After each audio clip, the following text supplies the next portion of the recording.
जय शंकरा। गुरुर्ब्रह्मा गुरुर्विष्णु गुरुर्देवो महेश्वर गुरु साक्षात् परब्रह्म तस्मै श्री गुरवे नमः। ओम नमः प्रणवार्थाय शुद्धज्ञानेकमूर्तये निर्मलाय प्रशान्ताय दक्षिणामूर्तये नमः। त्वमेव माता च पिता त्वमेव त्वमेव बन्धुश्च सखा त्वमेव त्वमेव विद्या द्रविणं त्वमेव त्वमेव सर्वं मम देव देवा। मूकं करोति वाचालं पाङ्गुं लङ्घयते गिरिं यत्कृपातमहं वन्दे परमानन्दमाधवम्।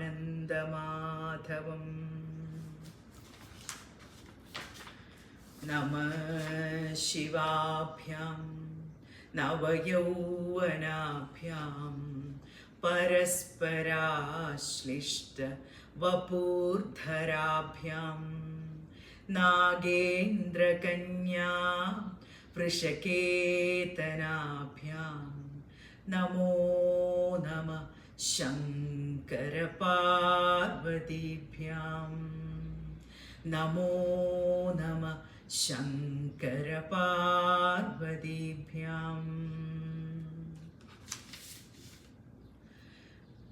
सुखस्वरूपिणी मधुरवाणी सुखस्वरूपिणी मधुरवाणी चोक्कनादर मनोमगिळुं मीनाक्षी चोक्कनादर मनोमगिळुं मीनाक्षी जगज्जननी शुकपाणि कल्याणी जगज्जननी।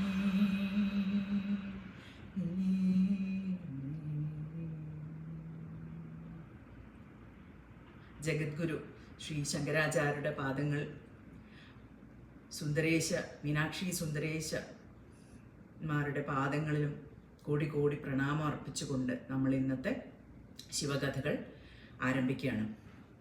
നമ്മൾ 46 ലീലകൾ പറഞ്ഞു കഴിഞ്ഞു. 47ാമത്തെ ലീലയാണ് ഇന്ന് നമ്മൾ തുടങ്ങാൻ പോകുന്നത്. അപ്പോൾ 47ാമത്തെ ലീല മൃത്യുഞ്ജയ മന്ത്രോപദേശം ആണ്. അപ്പോൾ മൃത്യുഞ്ജയ മന്ത്രം ആർക്കാണ് ഉപദേശിക്കുന്നത് എന്ന് കേട്ടാൽ നമുക്ക് അത്ഭുതം തോന്നും. ഇത് ഒരു കരിങ്കുയിൽ പക്ഷിക്കാണ് ഉപദേശിക്കുന്നത് ഭഗവാൻ. അപ്പോൾ കരിങ്കുയിൽ പക്ഷിയുടെ കഥ നമുക്ക് എന്താണെന്ന് നോക്കാം. ഈ മധുര നഗരത്തിൻ്റെ പ്രാന്തപ്രദേശങ്ങളിലായിട്ട് ഒരു വൃക്ഷത്തിൽ ഒരു വനത്തിൽ കുറച്ച് പക്ഷികൾ അഭയം തേടി വന്നിരിക്കുകയാണ്. കരിങ്കുയിൽ പക്ഷികളുടെ ഒരു കുടുംബം അവിടെ വന്നിട്ട് അഭയം തേടിയിരിക്കുകയാണ്. കാരണം ഇവരെ എവിടെ കണ്ടാലും കൊത്തി ആക്രമിച്ച് കൊല്ലുന്ന കുറച്ച് കാകന്മാരുണ്ട് അവിടെ. അപ്പോൾ ഈ പുറത്തേക്ക് ഇറങ്ങാൻ വയ്യ, ആഹാരത്തിനൊരു വകയും ഇല്ല. അങ്ങനെ കുറേ കരിങ്കുയിൽ പക്ഷികൾ ഇങ്ങനെ വിഷമിച്ച് അവിടെ ഈ ഒരു വൃക്ഷത്തിൻ്റെ മുകളിൽ ഇരിക്കുകയാണ്. അപ്പോൾ അതിൽ ഒരു പക്ഷി അതിന് അധികം വലിപ്പമൊന്നുമില്ല, പക്ഷേ പൂർവ്വജന്മത്താൽ കുറേ പുണ്യങ്ങളൊക്കെ ചെയ്ത ഒരു ആത്മാവാണത്. അപ്പോൾ ചിന്തിച്ചു, ഇങ്ങനെ ശത്രുക്കളെ ഭയന്ന് ജീവിക്കുന്നതിനേക്കാളും നല്ലത് മരിക്കുന്നതാണ്. കാരണം ഒരു തെറ്റും ചെയ്യാതെ വെറുതെ ഇങ്ങനെ ആക്രമിക്കപ്പെടുക. അപ്പൊ ഇതിനെന്ത് വേണം? ശക്തന്മാർ അശക്തന്മാരെ ആക്രമിക്കുന്നത് അത് ഭൂമിയിലെ സ്വഭാവമാണ്. അപ്പൊ അത് കണ്ടിട്ട് അത് ശരിയല്ല, അതിനെന്ത് ചെയ്യണം? നമ്മൾ ഈ ശക്തന്മാരെക്കാൾ കൂടുതൽ ശക്തന്മാരാവണം, ബലവാന്മാരാവുക എന്നുള്ളത് മാത്രമാണ് ഇതിനൊരു വഴി എന്നുള്ളത് ഈ ഒരു കരിങ്കുയിലിന് നല്ല ബോധ്യം വന്നു. ചിന്തിച്ചു, അപ്പൊ അതിനെന്ത് ചെയ്യണം, ഈ ശക്തി ഉണ്ടാവാൻ എന്ത് ചെയ്യണം എന്നൊക്കെ ചിന്തിച്ച് ഈ കരിങ്കുയിൽ ഇങ്ങനെ ഇരുന്നു. അങ്ങനെ ഇരിക്കുന്ന സമയത്ത് ഒരു തീർത്ഥത്തിന്റെ അടുത്ത് വന്നിട്ട് ഈ കരിങ്കുയിൽ പക്ഷി ഇങ്ങനെ ഇരിക്കുകയാണ്. അപ്പോഴാണ് കാണുന്നത് ഒരു മുനി അവിടെ വസിക്കുന്നുണ്ട്. ധാരാളം ശിഷ്യന്മാരോടൊത്ത് ഒരു മഹർഷി അവിടെ താമസിക്കുന്നുണ്ട്. ആ മുനീന്ദ്രൻ ഒരുപാട് ജ്ഞാനങ്ങളൊക്കെ ശിഷ്യന്മാർക്ക് പകർന്നുകൊണ്ട് അവിടെ ജീവിക്കുന്നുണ്ട്. അപ്പൊ തീർത്ഥത്തിൽ വന്നിട്ട് ഇങ്ങനെ കുളിക്കുന്നത് കാണാം ഈ ശിഷ്യന്മാരും ഗുരുവും ഒക്കെ. അപ്പൊ അവർ തമ്മിലുള്ള സത്സംഗങ്ങൾ, അത് എവിടെ വെച്ചിട്ടാണ് ഗുരു ഒരു സത്സംഗം നടക്കുക എന്നറിയില്ല. അതൊന്നും പ്രീ പ്ലാൻഡ് ആയിരിക്കില്ല, പെട്ടെന്നായിരിക്കും. അപ്പോൾ ചിലപ്പോൾ അവിടെ കുളപ്പടവിൽ ഇരുന്നിട്ടായിരിക്കും ശിഷ്യന്മാർക്ക് ജ്ഞാനോപദേശം നൽകുന്നത്. അതിങ്ങനെ കേട്ടുകൊണ്ട് ഇരുന്നപ്പോൾ ഈ പക്ഷിക്ക് എന്തെന്നില്ലാത്തൊരു മനസ്സിനൊരു ധൈര്യം വന്നു. അപ്പോൾ ഇവർ പറയുന്നതാണല്ലോ ശരി. അപ്പോൾ അവരിങ്ങനെ കേട്ടുകൊണ്ടിരിക്കുകയാണ്. ഒരു ദിവസം ഒരു മുനി ഇങ്ങനെ പറഞ്ഞുകൊണ്ട് പോവുകയാണ്. ആധിയും വ്യാധിയും രോഗാപമൃത്യുക്കളും ബാധകളും മറ്റു ദുഃഖങ്ങളും തീർക്കുവാൻ ശ്രീ പരമേശ്വരനല്ലാതെ മറ്റാരും ഈ ത്രിലോകങ്ങളിലില്ല. കാലാരിയുടെ ക്ഷേത്രങ്ങളിൽ വെച്ച് ഹാലാസ്യമായ ശിവക്ഷേത്രമാണ് അത്യുത്തമം. അവിടെ സേവിക്കുന്നവരെ മഹേശ്വരൻ ശീഘ്രം അനുഗ്രഹിക്കുന്നതാണ്. എല്ലാ തീർത്ഥങ്ങളിലും വെച്ച് ഏറ്റവും ശ്രേഷ്ഠമായതാണ് ഹേമപത്മിനി തീർത്ഥം. ലിംഗങ്ങളിൽ വെച്ച് ഉത്തമവും സർവശുഭപ്രദവുമാണ് സോമസുന്ദരലിംഗം. ഇങ്ങനെ ഈ ലിംഗമാഹാത്മ്യവും ഹേമപത്മിനി മാഹാത്മ്യവും എല്ലാം ഇങ്ങനെ പറഞ്ഞുകൊണ്ട് മുനി ഇങ്ങനെ നടന്നു പോകുന്നത് ഈ പക്ഷി കേൾക്കാനിടയായി. അങ്ങനെ ആശ്രിത രക്ഷകനും ആമയനാശനനുമാണ് ഭഗവാൻ എന്ന് കേൾക്കുകയാണ്. അപ്പോൾ മറ്റാരും തുണയില്ലാത്ത അവർക്ക് രക്ഷ നേടാൻ ഒരൊറ്റ വഴിയുള്ളൂ, ഈ ഭഗവാനെ ആശ്രയിക്കുക എന്ന് ഈ മുനി പറയുന്നതിൽ നിന്ന് ഈ പക്ഷിക്ക് മനസ്സിലായി. അങ്ങനെ ഈ ശക്തന്മാരല്ലാത്ത ഈ കൂട്ടത്തിൽപ്പെട്ട ഈ ഒരു കരിങ്കുയിൽ പക്ഷി തീരുമാനിക്കുകയാണ്, എനിക്കും ഹാലാസ്യനാഥനെ തന്നെ ഭജിച്ച് ശക്തനായിട്ട് ഇവിടെ ജീവിക്കണം. ഇങ്ങനെ മറ്റുള്ളവരെ ഭയന്നുകൊണ്ട് സമാധാനം ഇല്ലാതെ ജീവിക്കുന്നതിലും നല്ലത് ശക്തി നേടി നമ്മുടെ സെൽഫ് ഡിഫെൻസ്, എന്നെ ആക്രമിക്കുന്നവനെ അവനേക്കാൾ ശക്തനായി കഴിഞ്ഞാൽ എനിക്ക് തിരിച്ചടിക്കാൻ പറ്റും, ആരും ഭയന്നിട്ട് എൻ്റെ അടുത്തേക്ക് വരില്ല. അങ്ങനെയൊക്കെ ചിന്തിച്ച് ഈ പക്ഷി വിസ്മയഭരിതനായി. എന്നിട്ട് വേഗം പോയി. അപ്പൊ മനസ്സിലൊന്ന് കണ്ടു നോക്കേ, ഒരു ചെറിയ ഇത്തിരി പോകുന്ന ഒരു കരിങ്കുയിൽ. ആ കരിങ്കുയിൽ ഇങ്ങനെ ആ കൊച്ചു പാദങ്ങളൊക്കെ വെച്ച് നടന്ന് പോയി ആ ഹേമപത്മിനി തീർത്ഥത്തിൽ പോയിട്ട് മുങ്ങി ഭഗവാനെ ഭക്തിയോടുകൂടി പ്രദക്ഷിണം വെക്കുകയാണ്. ആ നനഞ്ഞു കിടക്കുന്ന തൂവലുകളൊക്കെ ആയ ആ പക്ഷി ഇങ്ങനെ ശിവശിവ ശിവശിവ ശിവശിവ എന്ന് പറഞ്ഞ് ഇവർ ചെയ്യുന്നതൊക്കെ കണ്ടു പഠിക്കുകയാണ്. അപ്പൊ ഈ സത്സംഗത്തിന്റെ മഹത്വം കാണിക്കുകയാണ് ഒരു പക്ഷിക്ക് പോലും. അപ്പൊ രമണ ഭഗവാന്റെ കഥകളൊക്കെ എടുത്തു കഴിഞ്ഞാൽ തന്നെ കാണില്ലേ, ഒരു പശു ഉണ്ടായിരുന്നു അവിടെ. അപ്പൊ അങ്ങനെ ഏതൊക്കെ മൃഗങ്ങളാണ് അവർക്ക് മോക്ഷം കൊടുത്തത് ഭഗവാൻ.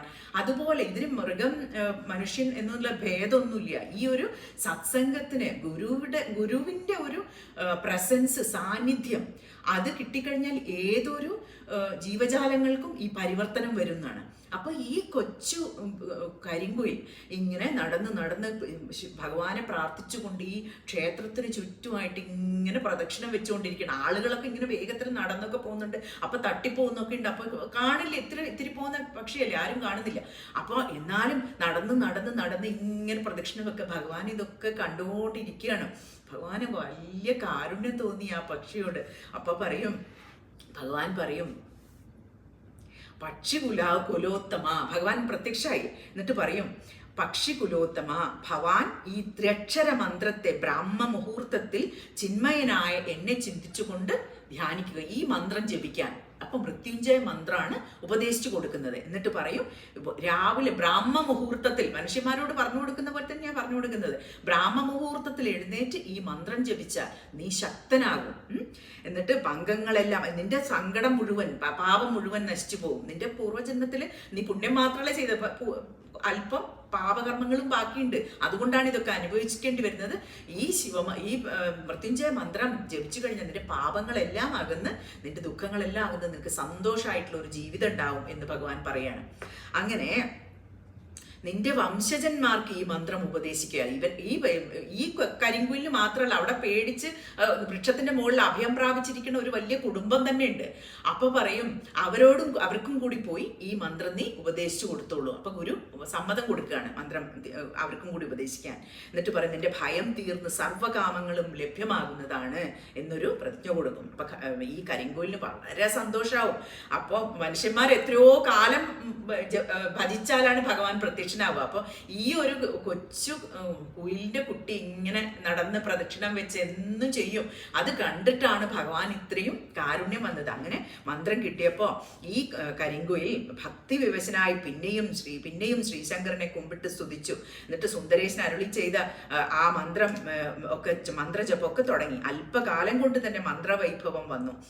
പക്ഷി അതിശക്തനായി ചമഞ്ഞു. അപ്പോൾ അങ്ങനെ മന്ത്രത്തിന്റെ ആ ഒരു സിദ്ധിയൊക്കെ വന്ന സമയത്ത് നല്ല തപോനിഷ്ഠനായി കഴിഞ്ഞു ഈ പക്ഷി. കാണുമ്പോൾ തന്നെ മറ്റുള്ള പക്ഷികൾക്ക് മനസ്സിലായി സംതിങ് ഹാസ് ചേഞ്ച്ഡ്, എന്തോ ഒന്ന് ഇവനിലൊരു മാറ്റം വന്നിട്ടുണ്ടല്ലോ അല്ലേ. അപ്പൊ നമ്മുടെ ഭക്തിയാണ് നമ്മുടെ ശക്തി, നമ്മുടെ തപസ്സാണ് നമ്മുടെ ശക്തി. അപ്പൊ ഇതെല്ലാം നമ്മളിപ്പോ ഒരുപാട് യൂട്യൂബ് വീഡിയോസും എല്ലാം കേൾക്കുന്നുണ്ടാവും. പക്ഷെ ഒരു കാര്യം നമ്മൾ ശരിക്കും മനസ്സിലാക്കേണ്ടതുണ്ട്, നമ്മൾ ജപിക്കുന്നത് മാത്രമേ നമ്മൾക്ക് ഉണ്ടാവുള്ളൂ. ഈ പറയുന്നതൊക്കെ ഇതൊന്നും നമ്മൾക്ക് ആക്ച്വലി നമ്മളെ സഹായിക്കണമെങ്കിൽ നമ്മൾ ചെയ്യുന്ന പുരുഷാർത്ഥം, നമ്മൾ ചെയ്യുന്ന ആ തപസ്, നമ്മൾ ചെയ്യുന്ന ജപം, നമ്മൾ ചെയ്യുന്ന ധ്യാനം, അത് ചെയ്താൽ തന്നെ കിട്ടുള്ളൂ. അല്ലാതെ വെറുതെ കേട്ടത് കൊണ്ട് ഒന്നും കിട്ടില്ല. അപ്പൊ ഇരുന്ന് സാധന ചെയ്യാനുള്ള ഒരു മനസ്സ് നമ്മൾ ഉണ്ടാക്കിയെടുക്കണം. എന്ത് വേണമെങ്കിൽ ജീവിതത്തിൽ നമ്മൾ ശക്തരാകണമെങ്കിൽ. ഇപ്പൊ കണ്ടു, ഈ കരിങ്കുയിൽ ശക്തനായിട്ട് എന്താ ചെയ്യുന്നെന്ന് പറഞ്ഞു തരാം. അതിശക്തനായിട്ട് തിരിച്ചവിടേക്ക് പോവാണ്. ആദ്യം തന്നെ കൊത്തി ആക്രമിച്ച് നമ്മുടെ കുടുംബത്തിനെ ഒക്കെ ഓടിച്ചു വിട്ട ഈ കാകന്മാരുടെ അടുത്ത് പോയിട്ട് അവിടെ നിന്നു. അപ്പോൾ കാകന്മാരൊക്കെ വന്ന് പതുക്കെ ഒന്ന് നോക്കും, എന്താ അവന് ഇത്ര ധൈര്യം, ഇതുവരെ ഓടിക്കൊണ്ടിരുന്ന ഈ കരിങ്കുയിൽ കുട്ടി എന്താ ഇങ്ങനെ വന്ന് ധൈര്യത്തോടെ നിൽക്കുന്നത്. അവരുമെല്ലാം ആക്രമിക്കാനൊക്കെ ഒന്ന് നിന്ന് നോക്കി. ഒരു നോട്ടം കൊണ്ട് തന്നെ മനസ്സിലായി ഈസ് വെരി പവർഫുൾ എന്ന് മനസ്സിലായി. എന്നിട്ട് അടുത്ത് വന്നപ്പോഴേക്കും കൊത്തി മൃത്യുഞ്ജയ മന്ത്രത്തോടു കൂടി ഉള്ള ആ ഒരു ശക്തിയോടുകൂടി ഇരിക്കുന്ന ആ കരിങ്കുയിൽ എന്തു ചെയ്തു, കാക്കകളുടെ എല്ലാം തല അവൻ കൊത്തിപ്പൊളിച്ചു. എല്ലാവരെയും ഒറ്റയടിക്ക് പറന്ന് തലയൊക്കെ കൊത്തി രക്തം വാർന്നൊഴുകുന്ന കാകന്മാര് ഭയന്ന് ഓടി ഒളിച്ചു. എന്നിട്ട് എല്ലാവരും വിസ്മയിച്ചു. ആളുകൾ ഇത് കാണാത്ത കാഴ്ചയാണ്. അപ്പോൾ സാധാരണ അവർ കാണുന്നത് നേരെ മറിച്ചാണ്. അപ്പോൾ എല്ലാവരും അത്ഭുതത്തോടു കൂടി നോക്കി. എന്നിട്ട് അവനെ അന്നു മുതൽ ബലിയാൻ എന്ന ഒരു പേര് കൊടുത്തു. ബലവാനായിട്ടുള്ള ഈ കരിങ്കുയിൽ പക്ഷിയെ ബലിയാൻ എന്ന് പേര് കൊടുത്തു. അങ്ങനെ മറ്റു പക്ഷികൾക്കും ഈ ബലിയാൻ മന്ത്രം ഉപദേശിച്ചു കൊടുത്ത് എല്ലാവരും ഭഗവാനെ ഭജിച്ച് ഇതുപോലെ ശക്തരായി തീർന്നു. അപ്പൊ ആ പ്രദേശത്ത് കുറച്ച് കരിങ്കുയിലുകൾ, നല്ല തപോധനന്മാരായിട്ടുള്ള കരിങ്കുയിലുകൾ ഉണ്ടായി. അവരെ ജീവിതം അവർ സന്തോഷാക്കി തീർത്തു. അങ്ങനെ ഭയം കൂടാതെ ജീവിക്കാനുള്ളൊരു അവസരം ഭഗവാൻ നൽകി. അപ്പോൾ ഇതാണ് ഈ കരിങ്കുയിൽ പക്ഷികൾ ഇപ്പോഴും കാലത്ത് സ്ഫുരിപ്പിക്കുന്ന കൂജിത മന്ത്രം. അപ്പൊ രാവിലെ ഇങ്ങനെ കുയിലുകൾ കൂവില്ലേ, ആ കൂവല് ശരിക്കും മൃത്യുഞ്ജയ മന്ത്രമാണ് എന്നാണ് പറയപ്പെടുന്നത്. അതേപോലെ തന്നെ ബ്രാഹ്മ മുഹൂർത്തത്തിൽ ഉച്ചരിക്കുന്ന മർത്യന്റെ പാതകവും ആദിവ്യാധികളും ശത്രുക്കളും എല്ലാം ശീഘ്രം നശിച്ചു പോകുന്നതാണ്. മാത്രമല്ല സമസ്ത സൗഖ്യങ്ങളും ദീർഘായുസും സർവജ്ഞ സായുജ്യവും ലഭിക്കുന്നതാണ് എന്ന് അഗസ്ത്യ മഹർഷി തന്റെ ശിഷ്യന്മാർക്ക് ഈ ഹാലാസ്യ മഹാത്മ്യം പറഞ്ഞു കൊടുത്തു. അങ്ങനെ പറയുന്നവർക്കും കേൾക്കുന്നവർക്കും എല്ലാ ഭയങ്ങളും നശിച്ച് സമസ്ത സൗഖ്യങ്ങളും ഉണ്ടാകട്ടെ എന്ന് അഗസ്ത്യ മഹർഷി പറഞ്ഞു. അങ്ങനെ ഈ കഥ കേൾക്കുമ്പോൾ ഈ ശക്തിയുള്ളവർ ശക്തിയില്ലാത്തവരെ ഉപദ്രവിക്കുന്ന കഥ. അപ്പൊ ഇങ്ങനത്തെ സാഹചര്യത്തിൽ ഒരു കഥ ഓർമ്മ വരികയാണ്. ഇത് പവർ ഓഫ് പ്രയർ എന്ന് പറയും, പ്രാർത്ഥനയുടെ ശക്തി എന്ന് പറഞ്ഞിട്ട്. കുറച്ച് വർഷങ്ങൾക്ക് മുമ്പ് ഉറുവാണ്ട എന്ന് പറയുന്ന എന്ന പേരായിട്ടുള്ള ഒരു സ്ഥലത്ത് ഒരു വലിയൊരു വിപ്ലവം നടന്നിട്ടുണ്ടായിരുന്നു. അവിടെ ടൂട്സീസ് ആൻഡ് ഹൂട്ട്സീസ് 2 ഗ്രൂപ്പ് ഉണ്ട്. അപ്പോൾ ഹൂട്ട്സീസ് എന്ന് പറഞ്ഞാൽ ഒരു 9 മില്യൺ ആളുകളോളം വരും. അതിൽ ടൂട്സീസ് എന്ന് പറഞ്ഞാൽ 1 മില്യൺ. അപ്പോൾ മൈനോറിറ്റിയാണ് ടൂട്സീസ്. അപ്പോൾ ഇങ്ങനെ 2 വിഭാഗങ്ങളെ ഒരു നേതാവ് പെട്ടെന്ന് മരണം സംഭവിച്ചു. അതോടുകൂടി വലിയൊരു വിപ്ലവം നടന്നു. അതുവരെ എല്ലാവരും നല്ല സ്നേഹത്തോടെയും ഒരുമയോടും കൂടിയൊക്കെ ജീവിച്ചു. അപ്പോൾ അതിലുണ്ടായ ഒരു ലെഫ്റ്റ് ടു ടെൽ എന്ന് പറഞ്ഞിട്ടൊരു ബുക്കുണ്ട്. അതിലാണ് ഇതിനെപ്പറ്റി വിവരിക്കുന്നത്. അതിൽ ഇമാക്കുലി ലിൽ ബഗീസ എന്ന് പറഞ്ഞിട്ടുള്ള ഒരു സ്ത്രീ, ഇമാക്കുലി ലിൽ ബഗീസ, അവര് എഴുതിയിരിക്കുന്ന ഒരു ബുക്കാണിത്. അവര് UN അംബാസിഡറൊക്കെ ആയിട്ട് ഇരുന്നിരുന്നു, ഇപ്പോഴുണ്ടോയെന്ന് അറിയില്ല. അവരെഴുതിയ ബുക്കാണ്, അവരുടെ അനുഭവം. ഇവര് ടൂട്ട്സീസിൽ പെട്ട ഒരു സ്ത്രീയായിരുന്നു. അപ്പൊ ആ സമയത്ത് പഠിച്ചുകൊണ്ടിരിക്കുന്ന ഒരു വിദ്യാർത്ഥിയായിരുന്നു. അപ്പൊ അച്ഛനും അമ്മയും കുടുംബവും ഒക്കെ അവിടുന്ന് സ്നേഹത്തോടെ ജീവിച്ച്, അയൽവാസികളോടും എല്ലാം സ്നേഹത്തോടെ ജീവിച്ച് മുന്നോട്ട് പോയിക്കൊണ്ടിരിക്കും. പെട്ടെന്ന് ഒരു ദിവസമാണ് കാര്യങ്ങളൊക്കെ മാറി മറിഞ്ഞത്. അങ്ങനെ സ്കൂളിൽ പോയി തിരിച്ചു വരുമ്പോഴേക്കും കാര്യങ്ങളെല്ലാം മാറി പറഞ്ഞു. ആളുകൾ അങ്ങോട്ടും ഇങ്ങോട്ടും മഷടി എന്ന് പറഞ്ഞാൽ നമ്മളെ വെട്ടുകത്തിയൊക്കെ എടുത്ത് ഓടുകയാണ് കൊല്ലാൻ വേണ്ടിയിട്ട്. അപ്പൊ അതുവരെ സുഹൃത്തുക്കളായിരുന്നവരൊക്കെ നേരെ തിരിച്ച് ആക്രമിക്കാൻ വരികയാണ്. ഇപ്പൊ ഈ കഥയിലുള്ളത് പോലെ തന്നെ ആക്രമിക്കുക, ബലം കൂടിയവർ ബലമില്ലാത്തവരെ ആക്രമിക്കുക. അങ്ങനെ അച്ഛനെയും അമ്മേനെയും ഒക്കെ വെട്ടിക്കൊല്ലുന്നത് കാണുകയാണ് അവര് മുന്നിൽ വെച്ച്. അപ്പോൾ ഒരു നല്ല മനസ്സുള്ള ഒരാള് കുറച്ചാളുകളെ കൂട്ടിക്കൊണ്ടുവന്നിട്ട് ഒരു 3x4 വലിപ്പമുള്ള ഒരു ബാത്റൂമിൽ അഭയം കൊടുക്കുകയാണ് ഒരു അയൽവാസി. അപ്പോൾ അദ്ദേഹം തന്നെ എങ്ങനെയൊക്കെയോ ജീവിച്ചു പോവാണ്. അത്ര വലിയ സാമ്പത്തികമായിട്ടുള്ളതൊന്നുമില്ല. അപ്പൊ ഇവർക്ക് 7 പേർക്ക് ആഹാരം കൊടുക്കണം. അപ്പൊ ഈ ആഹാരം കൊടുക്കാൻ ഇല്ല. അപ്പൊ ഓരോ ദിവസം ഒരു പഴം കൊണ്ടായിരിക്കും ചിലപ്പോൾ എല്ലാവരും കൂടി കഴിയുന്നത്, അല്ലെങ്കിൽ ഒരു 2-3 ബ്രെഡ്. ഇത് വെള്ളമില്ല. ചുറ്റും ഈ വീടിന് ചുറ്റും ആർക്കും അറിയില്ല ഇങ്ങനെ ഒരു ബാത്റൂം അവിടെ ഉണ്ടെന്ന്. ഇവർക്കറിയാം ഈ ഇമാക്കുലി ഇതിലെവിടെയോ ഒളിച്ചിരിക്കുന്നുണ്ടെന്ന് അറിയാം. അവർ ഈ വീടിന് ചുറ്റും വലിയ വെട്ടുകത്തിയായിട്ട് ഇങ്ങനെ നടക്കുകയാണ്. അപ്പോൾ ഈ കുട്ടിക്ക് ആകെ ഓർമ്മ വരുന്നത് വീട്ടിൽ അമ്മ പഠിപ്പിച്ചു കൊടുത്ത പ്രാർത്ഥനയാണ്. അപ്പോൾ പ്രാർത്ഥിച്ച് ഇങ്ങനെ നിൽക്കുകയാണ്, രക്ഷിക്കണേ രക്ഷിക്കണേ എന്ന് പറഞ്ഞിട്ട്. അപ്പോൾ അങ്ങനെ അവർ 3 മാസം ആ ബാത്റൂമിൽ കഴിഞ്ഞു, പുറത്തേക്ക് ഇറങ്ങാതെ. അപ്പൊ വല്ലപ്പോഴും കുറച്ച് സമയം ആ ജനലിങ്ങനെ തുറന്നിടും, ആ കാറ്റ് ഉള്ളിലേക്ക് കിട്ടാൻ വേണ്ടി, എന്നിട്ട് അടയ്ക്കും. കാരണം അവരെപ്പോഴാ വരിക എന്നറിയില്ല. അവരുടെ ഒച്ചത്തിലുള്ള ആ ഒരു കയ്യിൽ ആയുധം പിടിച്ചിട്ടുള്ള ആക്രോശം ഇവർക്ക് കേൾക്കാം. അത് കേട്ട് ഭയന്ന് ഉറങ്ങാൻ പറ്റുന്നില്ല, ആഹാരമില്ല, ഉറങ്ങാൻ പറ്റുന്നില്ല. ഇങ്ങനെ 3 മാസം. ഒന്ന് ചിന്തിച്ചു നോക്കൂ അവരുടെ ഒരു അവസ്ഥ. ആളുകൾ അവർ കാണുന്നുണ്ട്, അവരുടെ കൂടെ പഠിച്ച ആൾക്കാരൊക്കെയാണ് ഇങ്ങനെ കൊല്ലാൻ വേണ്ടി വരുന്നത്.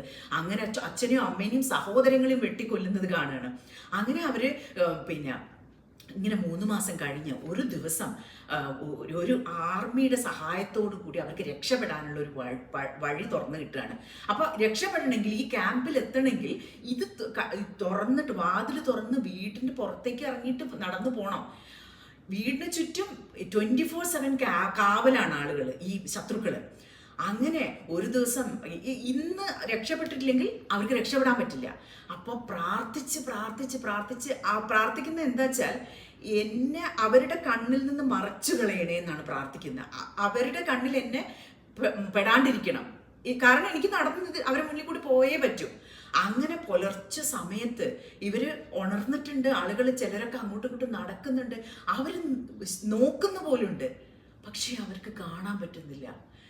ഭഗവാൻ അവരെ, ആ ഭക്തയെ ഇൻവിസിബിൾ ആക്കി കളഞ്ഞു, കാണാൻ പറ്റുന്നില്ല അവർക്ക്. അവരുടെ മുന്നിൽ കൂടി അത്ര ദിവസവും വെട്ടുകത്തി എടുത്ത് ചാടിക്കളിച്ച ഈ ശത്രുക്കള് മുന്നിൽ കൂടെ അവർ നടന്നു പോവാണ്. ദേവർ ലൈക്ക് അവര് സ്തബ്ധരായിട്ട് എന്തോ ഒരു ബുദ്ധിഭ്രമം വന്നതുപോലെ കുറച്ച് സമയത്തേക്ക് അവർക്ക് അവരെ കാണാൻ പറ്റില്ല. അവരവിടെ ഉണ്ടോ, അവരവിടെ ഉണ്ട്, നോക്കുന്നുണ്ട്, പക്ഷെ they couldn't see her. അപ്പൊ അതാണ് പവർ ഓഫ് പ്രെയർ എന്ന് പറയുന്നത്. ആ ഭക്തി പ്രാർത്ഥിച്ച് അവരെന്നിട്ട് പുറത്തേക്ക് വരുമ്പോൾ 30 കിലോ 32 കിലോ അങ്ങനെ എത്രയേ ഉള്ളൂ, അത്രയും വെയിറ്റ് കുറഞ്ഞു. അവര് ആർമി ക്യാമ്പിൽ നിന്നിട്ട് അവരെ പിടിച്ച് കൊണ്ടുപോയി അവരെ എങ്ങനെയൊക്കെയോ ഒരുപാട് കാലെടുത്തു അവർക്ക് അതിൽ നിന്ന്, ആ ട്രോമയിൽ നിന്ന് പുറത്തു വരാൻ. പക്ഷെ അവിടെ വെച്ചിട്ടാണ് അത് നമ്മൾ കുട്ടികൾക്കൊക്കെ കൊടുക്കുന്ന ആ ഒരു പ്രാർത്ഥനയുടെ ഒരു അനുഗ്രഹം. പ്രാർത്ഥിക്കണം എന്ന് പഠിപ്പിച്ചു കൊടുക്കുന്ന ഒരു അനുഗ്രഹമില്ലേ, അത് അവർക്ക് ഏതൊക്കെ സമയത്താണ് ഉപയോഗിക്കാൻ പറ്റുമെന്നറിയില്ല. അപ്പൊ ഈ പ്രാർത്ഥനയുടെ ശക്തി എങ്ങനെയൊക്കെയാണ് പ്രവർത്തിക്കാന്ന് അറിയില്ല. അപ്പോൾ അങ്ങനെ ഇന്റൻസിറ്റിയോടുകൂടി പ്രാർത്ഥിക്കുമ്പോൾ എന്തും സാധിക്കും എന്നുള്ള ഒരു മെസ്സേജ് നൽകാൻ വേണ്ടിയിട്ട് അവര് എഴുതിയ ബുക്കാണ് ലെഫ്റ്റ് ടു ടെൽ. ഇത് യൂട്യൂബിലൊക്കെ ഉണ്ട് അവരുടെ ബുക്കിന്റെ മെസ്സേജ് വേണമെങ്കിൽ. അപ്പോൾ അവരുടെ പേര് ഇമാക്കുലി ലിൽബഗീസ എന്നാണ്. അപ്പോൾ പ്രാർത്ഥനയുടെ ശക്തി. അപ്പോൾ ഇതിലിപ്പം ഈ കരിങ്കുയിലിന്റെ കഥ കേൾക്കുമ്പോൾ ശക്തന്മാര് ശക്തിയില്ലാത്തവരെ ദ്രോഹിക്കുന്ന ആ ഒരു സമയത്ത് നമുക്ക് നമ്മുടെ ശക്തി, നമ്മുടെ ബലം എന്ന് പറയുന്നത് പ്രാർത്ഥനയുടെ ശക്തിയാണ്, ഭഗവാനോടുള്ള ഭക്തിയുടെ ശക്തിയാണ് നമ്മളെ കൂടെ എപ്പോഴും ഉണ്ടാവുക എന്നുള്ളത് ഒരു ഓർമ്മിപ്പിക്കലാണിത്. 48-ാം ലീല. ശരാരിയുടെ മോക്ഷപ്രാപ്തി. അപ്പോൾ ഈ ഒരു ഹേമപത്മിനിയിൽ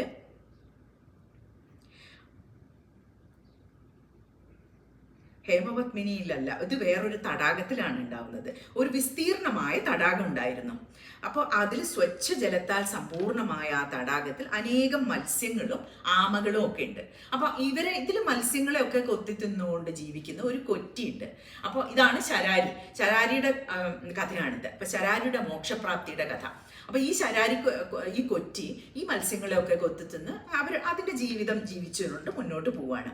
അങ്ങനെ ഈ വിശക്കുന്ന സമയത്ത് ഇങ്ങനെ പറന്നു വന്ന് താണു വന്ന് ഒരു മത്സ്യത്തിനെ കൊത്തി ഇങ്ങനെ പറന്നുയർന്ന് ഇങ്ങനെ അതെല്ലാ ദിവസവും അതിന്റെ ഭക്ഷണം അതിൽ നിന്ന് കിട്ടിക്കൊണ്ടിരുന്നു ഈ തടാകം.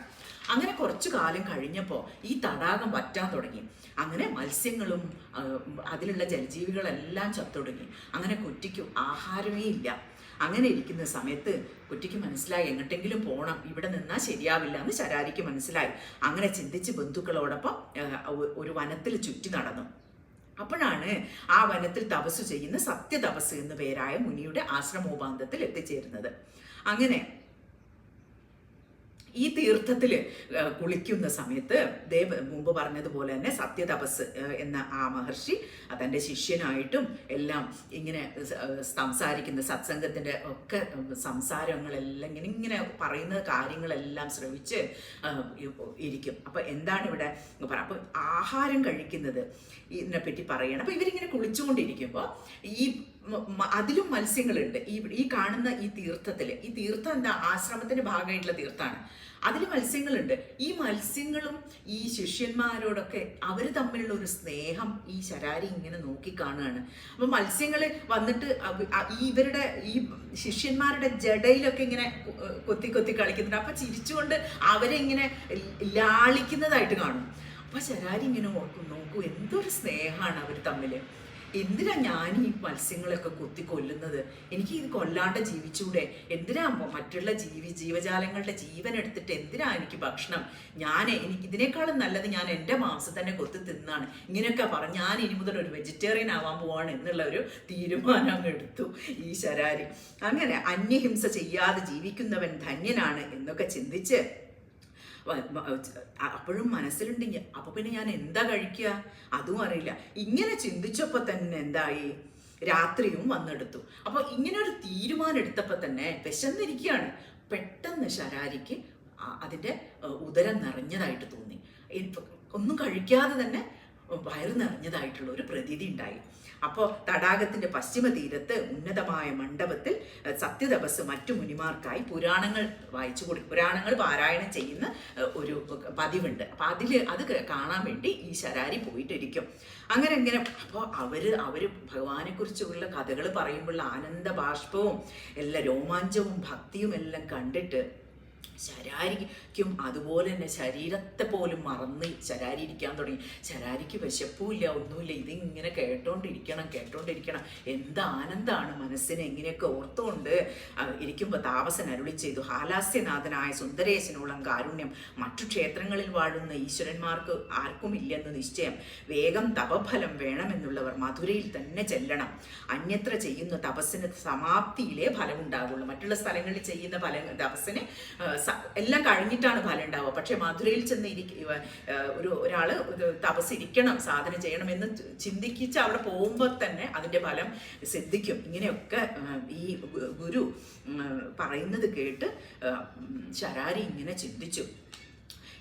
അപ്പോൾ ക്ഷേത്രങ്ങളിൽ വെച്ച് ഹാലാസ്യവും ആണ് ഏറ്റവും ശ്രേഷ്ഠമായ ക്ഷേത്രം. ഇങ്ങനെയൊക്കെ പറഞ്ഞു കൊടുത്തു. തീർത്ഥമഹാത്മ്യവും ലിംഗമഹാത്മ്യവും ഒക്കെ പറയുന്നത് കേട്ടു. അങ്ങനെ സത്യതപസ് എന്ന മാമുനി ചൊല്ലിയ പുരാണവാക്യങ്ങളെ ശരാരി സാദരം കേട്ടു. എന്നിട്ടോ സമീപത്തുള്ള തീർത്ഥം വെടിഞ്ഞ് അപ്പം തന്നെ പറന്നു പോയി ആ മധുരാപുരത്തിൽ എത്തുകയാണ്. അങ്ങനെ പോയി സോമനാഥനെ സ്തുതിച്ച് സങ്കല്പിതങ്ങളായ ദ്രവ്യങ്ങളൊക്കെ. അപ്പൊ ഈ പക്ഷിക്ക് നമ്മൾ മനുഷ്യന്മാരെ പോലെ കയ്യും ഒക്കെ ഒന്ന് ഉപയോഗിച്ചിട്ടൊന്നും ഇങ്ങനെ പൂജ ചെയ്യാനോ അർച്ചന ചെയ്യാനോ ഒന്നും പറ്റില്ല. അപ്പൊ എന്താ ചെയ്തത്? മനസ്സുകൊണ്ട്. ഇതാണ് മാനസ പൂജയുടെ ഒരു ശക്തി എന്ന് പറയുന്നത്. അപ്പോൾ മനസ്സുകൊണ്ട് പൂജകളൊക്കെ ചെയ്ത് കേട്ട് പഠിച്ചിട്ടുള്ള കാര്യങ്ങളുണ്ട് എന്തൊക്കെയാ ചെയ്യേണ്ടതെന്ന്. അതൊക്കെ കേട്ട് അതുപോലെ തന്നെ പുഷ്പങ്ങളാൽ അർച്ചിക്കുന്നതായിട്ടും ആ ശിവലിംഗത്തില് പാലുകൊണ്ടും തേനുകൊണ്ടും എല്ലാം അർച്ചന ചെയ്ത്, ഭസ്മം കൊണ്ട് അർച്ചന ചെയ്ത്, ഇങ്ങനെയെല്ലാം അഭിഷേകം ചെയ്ത് ഭസ്മം കൊണ്ട് അഭിഷേകം ചെയ്ത് ഇതൊക്കെ ചെയ്യുന്നതായിട്ട് മനസ്സിൽ സങ്കല്പിച്ച് ഭക്തിപരവശനായി ആ ശരാരി പക്ഷി ഇങ്ങനെ നിന്നു. അപ്പോൾ ഇതെല്ലാം കണ്ട് ഭഗവാന് വലിയ കാരുണ്യം ഉണ്ടായി. നമ്മൾ നേരത്തെ പറഞ്ഞില്ലേ, നേരത്തെ പറഞ്ഞ ഈ കരിങ്കുയിലിൻ്റെ കഥ പറഞ്ഞില്ലേ, അതുപോലെ തന്നെ ഭഗവാന് വലിയ കാരുണ്യം ഉണ്ടായി. അപ്പോൾ ആദിഭൂതനും സർവജ്ഞനും. അപ്പോൾ ബാക്കിയുള്ള പക്ഷികളൊക്കെ, കൊറ്റികളൊക്കെ എന്താ ചെയ്യുന്നത്? അവർ അന്നന്നത്തെ ഭക്ഷണം, അന്നന്നത്തെ കാര്യങ്ങൾ നടക്കണം, ഭൗതിക കാര്യങ്ങൾ. അപ്പോൾ അതിന് വേണ്ടിയിട്ടുള്ള പരക്കം പാച്ചിൽ ചെയ്തുകൊണ്ടിരിക്കും. ഭഗവാൻ നോക്കുമ്പോൾ കാണുകയാണ് ഒരു ചെറിയൊരു കൊറ്റി മാത്രം ഇരുന്നിട്ട് ഭഗവാനെ ധ്യാനിച്ചുകൊണ്ട് ഭഗവാന്റെ ആ സുന്ദരേശലിംഗത്തിൽ ഇങ്ങനെ അഭിഷേകം ചെയ്യുന്ന, പാലുകൊണ്ടും എല്ലാം അഭിഷേകം ചെയ്യുന്നതായിട്ട് ഇങ്ങനെ സങ്കല്പിച്ചിങ്ങനെ നിൽക്കുന്നതാണ് കാണുന്നത്. അപ്പോൾ ഭഗവാന്റെ ഹൃദയം അങ്ങോട്ട് അലിഞ്ഞു. എന്നിട്ട് ശ്രീ പാർവതി, അപ്പൊ ദേവി ഇങ്ങനെ കാണുന്നുണ്ടത്. അപ്പൊ ദേവി കാണിച്ചു കൊടുക്കും, കണ്ടോ ആ പക്ഷിയെ കണ്ടോ അങ്ങ്. അപ്പൊ 15 നാൾ അങ്ങനെ പൂജിച്ചു എന്നാണ് പറയുന്നത്. അപ്പൊ ജലത്തിൽ നീന്തുന്ന. അപ്പൊ ഇങ്ങനെ ഇരിക്കുന്ന സമയത്തും ഈ കൊറ്റിയായി നമ്മൾ ഓരോ സ്പീഷീസിനും അതിൻ്റെതായ തരത്തിലുള്ള ചില വാസനകൾ ഉണ്ടാവും അല്ലേ. അപ്പോൾ അതുപോലെ തന്നെ ഈ പക്ഷിക്കുള്ള, ഈ കൊറ്റിയായി വന്നിട്ടുള്ള ഈ പക്ഷിക്കുള്ള വാസന എന്താണ്?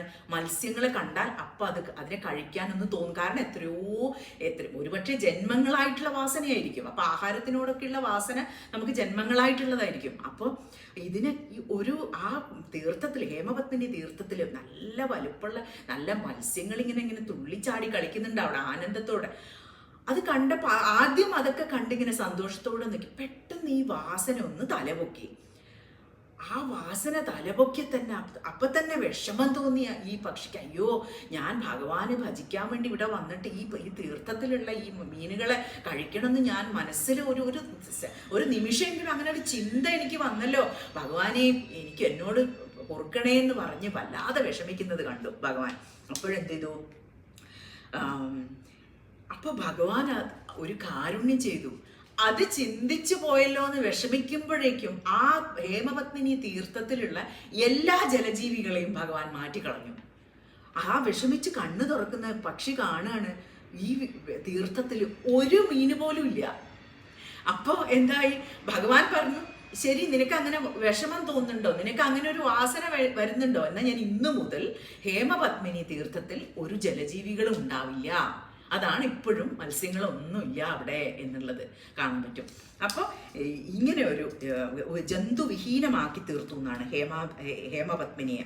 ശരാരിക്ക് ഭഗവാൻ സാരൂപ്യവും നൽകി. കാമിതം സാധിക്കണമെങ്കിൽ മഹാദേവനെ തന്നെ സേവിക്കണം. ഹിംസാതൽപരനായ പക്ഷി പോലും സുന്ദരേശ്വരന്റെ അനുഗ്രഹത്താൽ സംസാര സാഗരത്തെ കടന്ന് ഒരിക്കലും സങ്കടം വരാത്ത ശങ്കരലോകത്ത് ചെന്ന് ഭഗവാന്റെ കിങ്കരനായി സുഖമായി വസിച്ചു.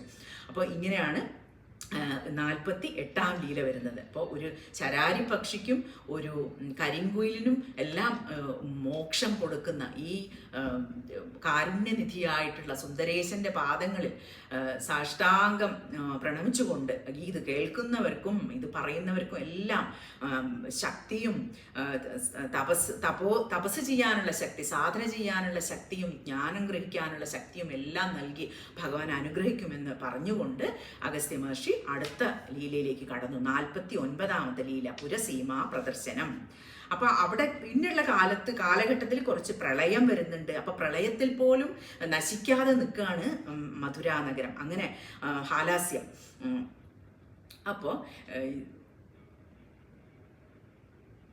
രാജരാജ പാണ്ഡ്യന് ശേഷം പുത്രനായ സുഗുണപാണ്ഡ്യൻ ക്ഷേമകരമാം വണ്ണം മേദിനീപാലനം ചെയ്ത് ജനങ്ങൾക്ക് നന്മ വരുത്തിയ ശേഷം സ്വർഗം പോയി. അതിനുശേഷം ഓരോരുത്തരുടെയും പുത്രന്മാരായ ചിത്രരഥൻ, ചിത്രഭൂഷണൻ, ചിത്രധ്വജൻ, വർമാവ്, ചിത്രസേനൻ, ഇങ്ങനെ ഒരുപാട് രാജാക്കന്മാർ വന്ന് പോയി. അങ്ങനെ നാടുവാണു. എല്ലാവരും സുന്ദരേശാംശജന്മാരാണെങ്കിലും ധർമ്മബുദ്ധികളും പ്രസിദ്ധരും ബലശാലികളുമായിരുന്നു. ഇവരെല്ലാം ഹാലാസ്യനാഥനെ സേവിച്ച് നീതിയോടെ മധുരാപുരി പാലിച്ച ശേഷം സായുജ്യമടഞ്ഞു. അങ്ങനെ പിന്നീട് വന്നത് മന്വന്തരമാണ്. മന്വന്തരം ആഗതമായി അബ്ധികളെല്ലാം ഒന്നിച്ച് ഭൂതലമാകെ മൂടി.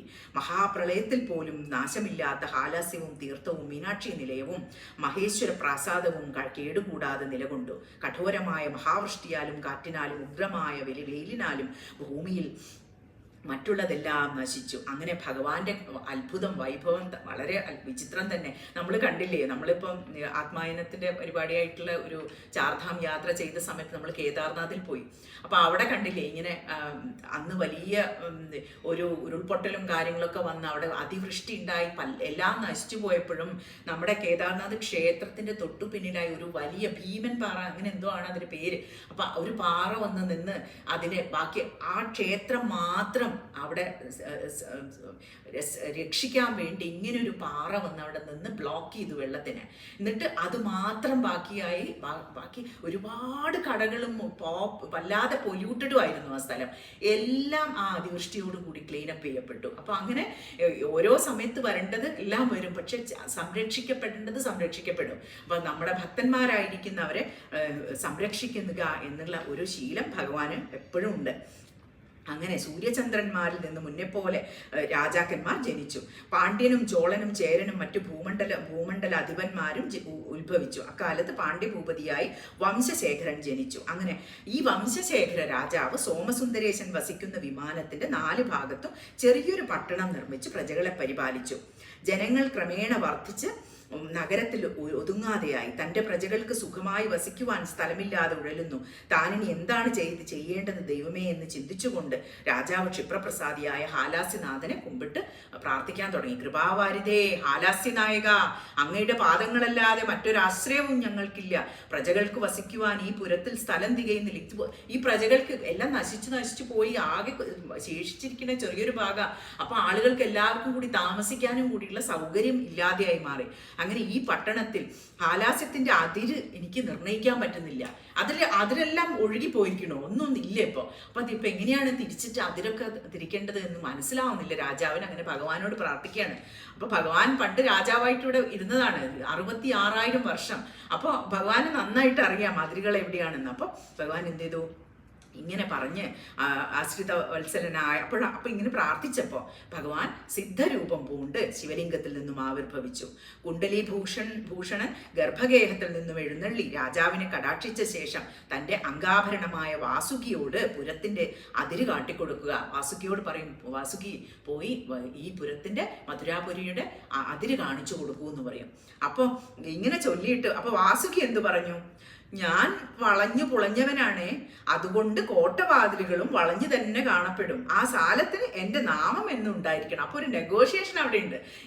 ഞാൻ അതിലൊക്കെ കാണിച്ചു കൊടുക്കാം, പക്ഷെ എൻ്റെ പേര് അവിടെ ഉണ്ടാവണം കേട്ടോ. ഓ അത് ശരി അത് ഞാൻ ഏറ്റു എന്ന് പറയും ഭഗവാൻ. ഇങ്ങനെ ചൊല്ലിയിട്ട് വാസുകി ലിംഗത്തിന്റെ പൂർവ്വഭാഗത്ത് 1 യോജനയോളം ചെന്ന് വാലുറപ്പിച്ചു. എന്നിട്ട് ദീർഘമായ ഗാത്രത്താൽ ഇങ്ങനെ പ്രദക്ഷിണം ചെയ്ത്, അത്രയ്ക്കും വലുപ്പമല്ലേ വാസുകിയുടെ ശരീരത്തിന്. അപ്പം ഇങ്ങനെ വന്ന് അതിർത്തിയെ രാജാവിന് കാട്ടിക്കൊടുത്തു. അതിനുശേഷം സർവജ്ഞനായ സിദ്ധന്റെ കരത്തിൽ, എന്നിട്ട് അത് കഴിഞ്ഞ് ഒന്നും അറിയാത്ത പോലെ വളരെ ഒരു ചെറിയ ഒരു നാഗമായിട്ട് ഭഗവാന്റെ സിദ്ധന്റെ കൈകളിൽ പോയി ഇരുന്നു. സിദ്ധരൂപം ധരിച്ച മഹേശ്വരൻ ഭൂപതിയോട് അരുളി ചെയ്തു. ഇപ്പൊ കണ്ടില്ലേ ഈ വാസുകി കാണിച്ചു തന്ന അതിരൊക്കെ കണ്ടില്ലേ, അത് അവിടെ ആയിട്ട് കോട്ടമതിലുകളെ സൃഷ്ടിച്ച് വേഗത്തിൽ മധുരാപുരി സേഫാക്കണം, സുരക്ഷിതമാക്കണം എന്ന് ഉള്ള നിർദ്ദേശം കൊടുത്തു. അങ്ങനെ ഭഗവാൻ സമുദ്രത്തിൽ തിരലയിക്കുന്നത് പോലെ, ഒരു സിംബലും കൂടിയാണ്. സമുദ്രത്തിൽ തിരലയിക്കുക എന്ന് പറയുന്നത് പരമാത്മാവിൽ ഉണ്ടെന്ന് തോന്നുന്ന ഈ ജീവനും ഈ പ്രപഞ്ചവും എല്ലാം തിരമാലകളായിട്ടാണ്. ബുദ്ബുദങ്ങൾ എന്ന് ആണ് പറയുക, ഉപനിഷത്തുകൾ ഫേനങ്ങൾ എന്ന് പറയും. അപ്പൊ ഈ കുമിളകളായിട്ട് ഇങ്ങനെ ഇരിക്കുക, ഇത് തിരമാലകളിലുള്ള കുമിളകളായിട്ട് നമ്മൾ ഓരോ ജീവന്മാരും ഈ കുമിളകളാണ്, ഈ തിരമാലകളാണ്. കാരണം അത് വന്ന് കുറച്ചു കാലം ഉണ്ടെന്ന് തോന്നും, പിന്നെ തിരിച്ചു പോയി ലയിക്കും, പിന്നെയും വരും, കുറച്ചു കാലം ഉണ്ടെന്ന് തോന്നുന്നു, തിരിച്ചു പോയി ലയിക്കും. പക്ഷേ ഇതെല്ലാം ചെയ്യുമ്പോഴും കടല് തന്നെയാണ്. കടലിന് ഒരു മാറ്റവും വരുന്നില്ല. വെറുതെ ഒരു പേര്, തിരമാല എന്നുള്ള ഒരു പേര് വന്നു എന്ന് മാത്രമേ ഉള്ളൂ. അതാണ് ഈ കാണുന്ന നാമരൂപങ്ങൾ മുഴുവൻ എന്നുള്ള ഒരു തത്വാർത്ഥം കൂടി ഇവിടെ ഒളിഞ്ഞിരിക്കുന്നുണ്ട്. സമുദ്രത്തിൽ തിര ലയിക്കുന്നത് പോലെ ഭഗവാൻ മൂലലിംഗത്തിൽ അന്തർധാനം ചെയ്തു. അങ്ങനെ ഭക്തിയോടെ രാജാവ് ഭഗവാനെ കുമ്പിട്ട് ചന്ദ്രക്കല, സ്വർണ്ണതി തുടങ്ങിയ ഇവയാൽ ശോഭിക്കുന്ന രത്നോജ്വലമായ കിരീടത്തെയും എല്ലാം ഭഗവാന് സമർപ്പിച്ച് കൃതാർത്ഥനായി. പിന്നെ ആ വാസുകി കാണിച്ചു കൊടുത്ത ഈ സ്ഥലത്തിൻ്റെ പേരും കൂടി പറയുന്നുണ്ട്. സർപ്പം ഗമിച്ച മാർഗത്തിലൂടെ കൊട്ടത്തളങ്ങളെല്ലാം നിർമ്മിച്ചു. അപ്പോൾ അതുകൊണ്ട് പുരത്തിന് ഹാലാസ്യം എന്ന പേരുത്ഭവിച്ചു. ആ സാലത്തിന് ലിംഗത്തിൽ നിന്നും എല്ലാ ദിക്കിലോട്ടും 1 യോജന ദൂരമുണ്ട്. വിസ്താരം 2 യോജനയാണ്. പട്ടണത്തിന്റെ കിഴക്കുഭാഗം പുഷ്പവന ക്ഷേത്രം എന്നറിയപ്പെടുന്നു. അങ്ങനെ സുബ്രഹ്മണ്യ പർവ്വതം ദക്ഷിണദ്വാരത്തിലും അങ്ങനെ ഇങ്ങനെ ഓരോ ദക്ഷിണ ഭാഗത്തും പൂർവ്വ ദിക്കിലും ഒക്കെ ഏതൊക്കെയാണ് അതിരുകൾ വന്നിരിക്കുന്നതെന്ന് പറയാണ്. അവിടെയൊക്കെ ആലയങ്ങളൊക്കെ നിർമ്മിച്ച് രാജാവ് വീണ്ടും മധുരാപുരിയെ ഏറ്റവും സന്തുഷ്ടിയോടുകൂടി ഉള്ള പ്രജകൾ ആക്കി മാറ്റി. എല്ലാവരുടെ ബുദ്ധിമുട്ടുകളും മാറ്റി എല്ലാം സമൃദ്ധിയോട് കൂടിയായി തീർന്നു. അങ്ങനെ ഹോമകുണ്ടങ്ങളൊക്കെ അനവധി സൃഷ്ടിച്ച് മേഘസഞ്ചാരം മുടക്കുന്നവർ എന്ന അത്രയും വലിപ്പമുള്ള പ്രാസാദജാലങ്ങൾ നിർമ്മിച്ചു.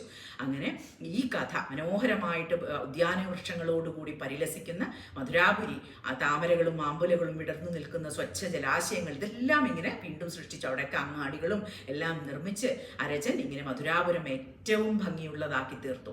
അങ്ങനെ സുന്ദരേശന്റെ പ്രാസാദവും ഗോപുരങ്ങളും മീനാക്ഷി ദേവിയുടെ നിലയവും മണ്ഡപങ്ങളും എല്ലാം കേടുതീർത്ത് രത്നകനകങ്ങളാൽ രാജാവ് അലങ്കരിച്ചു.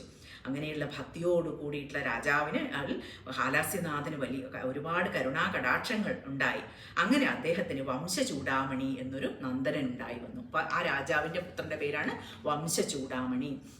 അങ്ങനെ 58ാമത്തെ ലീല കഴിഞ്ഞു. 59ാം ലീല ചോളരാജാവിൻ്റെ പരാജയം. അപ്പോൾ ഇവിടെ വരുന്നത് എന്താ വെച്ചാൽ ചെറിയ ഒരു സൈന്യം മാത്രമേ ഈ കാലത്തെ രാജാവിനുള്ളൂ. അപ്പോൾ എങ്ങനെ ഈ ചോള രാജാവിൻ്റെ ആക്രമണം തടുക്കും എന്നുള്ള ഭയത്തോടു കൂടി രാജാവ് ഇരിക്കുന്നതാണ്. അപ്പോൾ അങ്ങനെയുള്ള സമയത്താണ് വംശശേഖര പാണ്ഡ്യൻ്റെ രാജ്യഭരണം.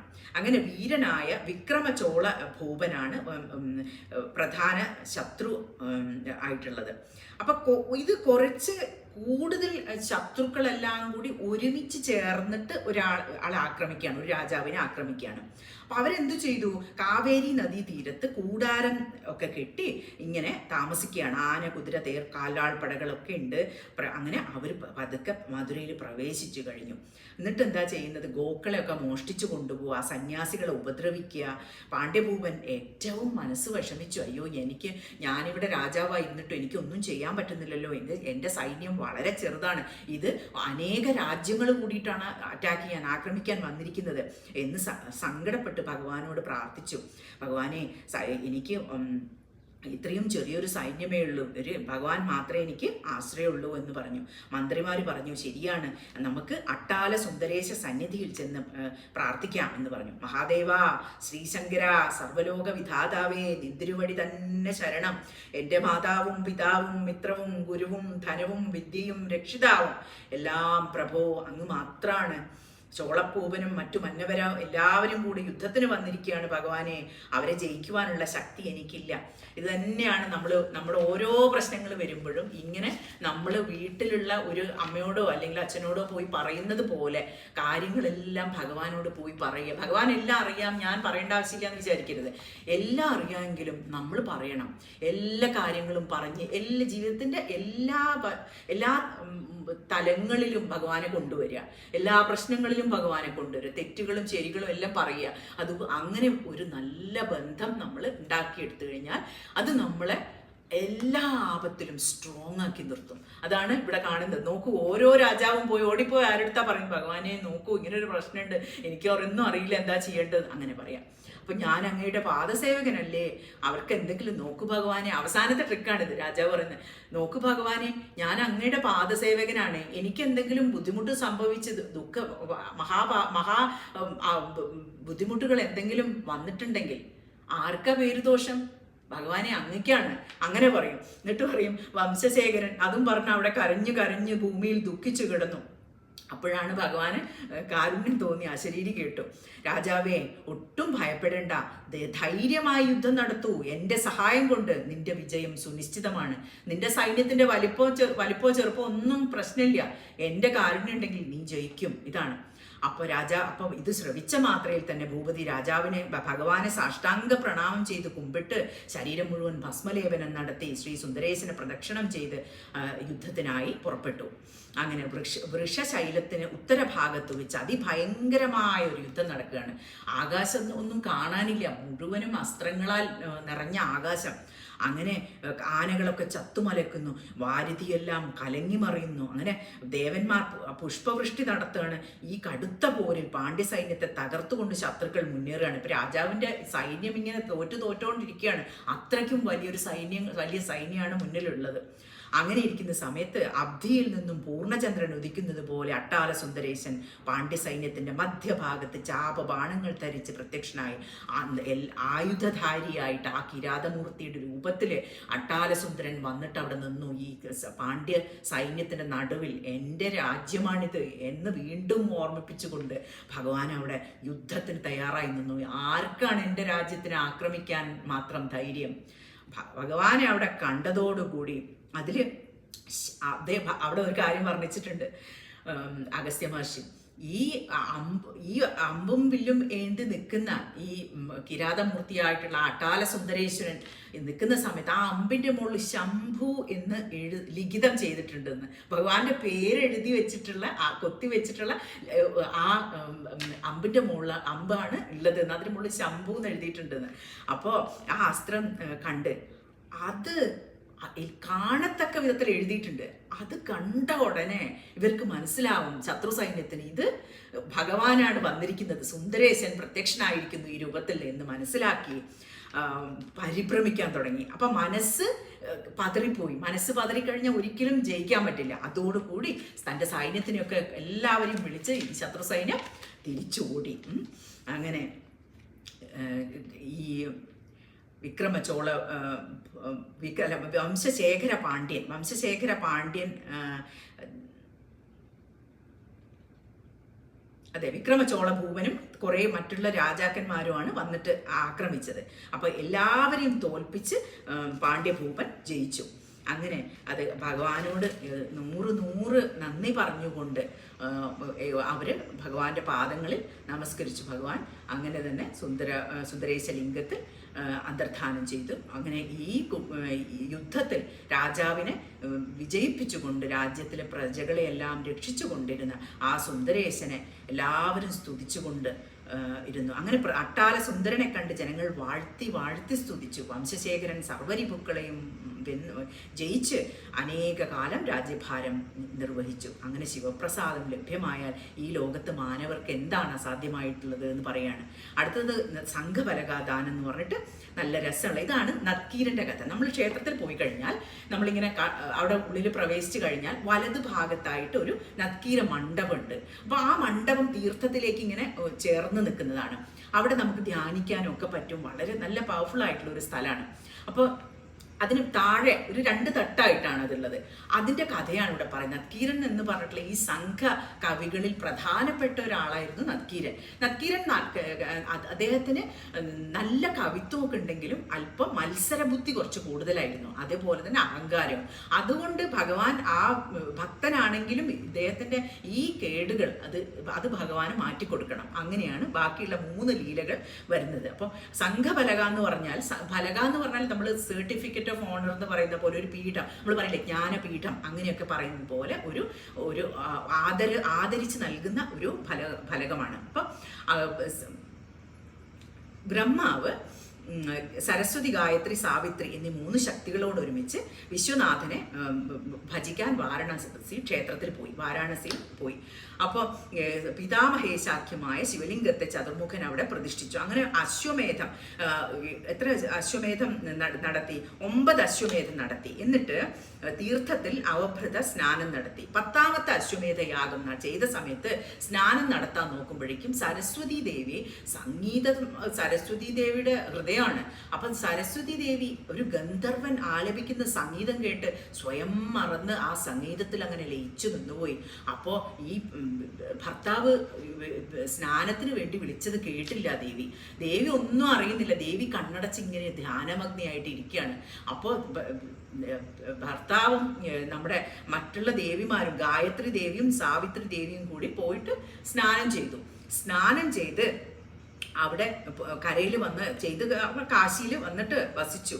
സരസ്വതി ദേവി ഉണർന്നപ്പോൾ എന്താ കാണുന്നത്? ഇവര് സ്നാനമൊക്കെ ചെയ്ത് എന്നെ കൂട്ടാതെ ഇവര് സ്നാനം ചെയ്തു. ദേവി കോപം കൊണ്ട് വിറച്ചു. ദേവി പറഞ്ഞു, എങ്ങനെയാണ് നിങ്ങൾ എന്നെ കൂട്ടാണ്ട് പോവുക? അപ്പോൾ ഞാൻ അങ്ങനെ ധ്യാനിച്ചിരിക്കുകയാണെങ്കിൽ എന്നെ വിളിച്ചുണർത്തണ്ടേ നിങ്ങൾ? അത് ചെയ്ത് വളരെ മോശമായി പോയി ഇങ്ങനെ പറഞ്ഞ് സരസ്വതി ദേവി നല്ല മോശം മൂഡിലായിരുന്നു. വളരെ മോശമായിട്ട് രീതിയിൽ ഭർത്താവിനോട് സംസാരിച്ചു. ഭർത്താവ് എന്ത് ചെയ്തു? നമ്മുടെ ബ്രഹ്മാവ് അത് കേട്ട് ബ്രഹ്മാവിന് അതിലേറെ കോപം തോന്നി. എന്നിട്ട് പറഞ്ഞു, ഒരു കാരണവും കൂടാതെ ഭർത്താവിനെ ഭർസിക്കുന്ന നീ 48 ജന്മം ഭൂമിയിൽ മനുഷ്യരൂപം എടുത്ത് വസിക്കുക. 48 ജന്മം മനുഷ്യരൂപം എടുത്ത് വസിച്ച് കഷ്ടപ്പെട്ട് കഴിഞ്ഞാൽ മാത്രമേ ഇനി നിനക്ക് എൻ്റെ അടുത്ത് തിരിച്ചു വരാൻ പറ്റുള്ളൂ എന്ന് പറഞ്ഞു. അപ്പൊ ദേവിക്ക് വലിയ സങ്കടം വന്നു. ദേവി ദുഃഖിതയായി പാദങ്ങളിൽ വീണ് വാണിദേവി കരയാൻ തുടങ്ങി. അയ്യോ, ഇങ്ങനെ പറയല്ലേ വല്ലഭ, മൂഢയായ ഞാൻ അവിവേകം കൊണ്ട് ചെയ്തതെല്ലാം പുറത്തങ്ങ് കാത്തു രക്ഷിക്കണം. അത് ഞാൻ ചില സമയത്ത് ഇങ്ങനെയൊക്കെ സംസാരിക്കും, അറിയാതെ അജ്ഞാനം കൊണ്ട് സംസാരിക്കുന്നല്ലേ നാഥ, ഇങ്ങനെയൊന്നും എന്നെ ശിക്ഷിക്കല്ലേ എന്നൊക്കെ പറഞ്ഞ് ദേവി വീണ്ടും വീണ്ടും പ്രാർത്ഥിക്കാൻ തുടങ്ങി. അപ്പോൾ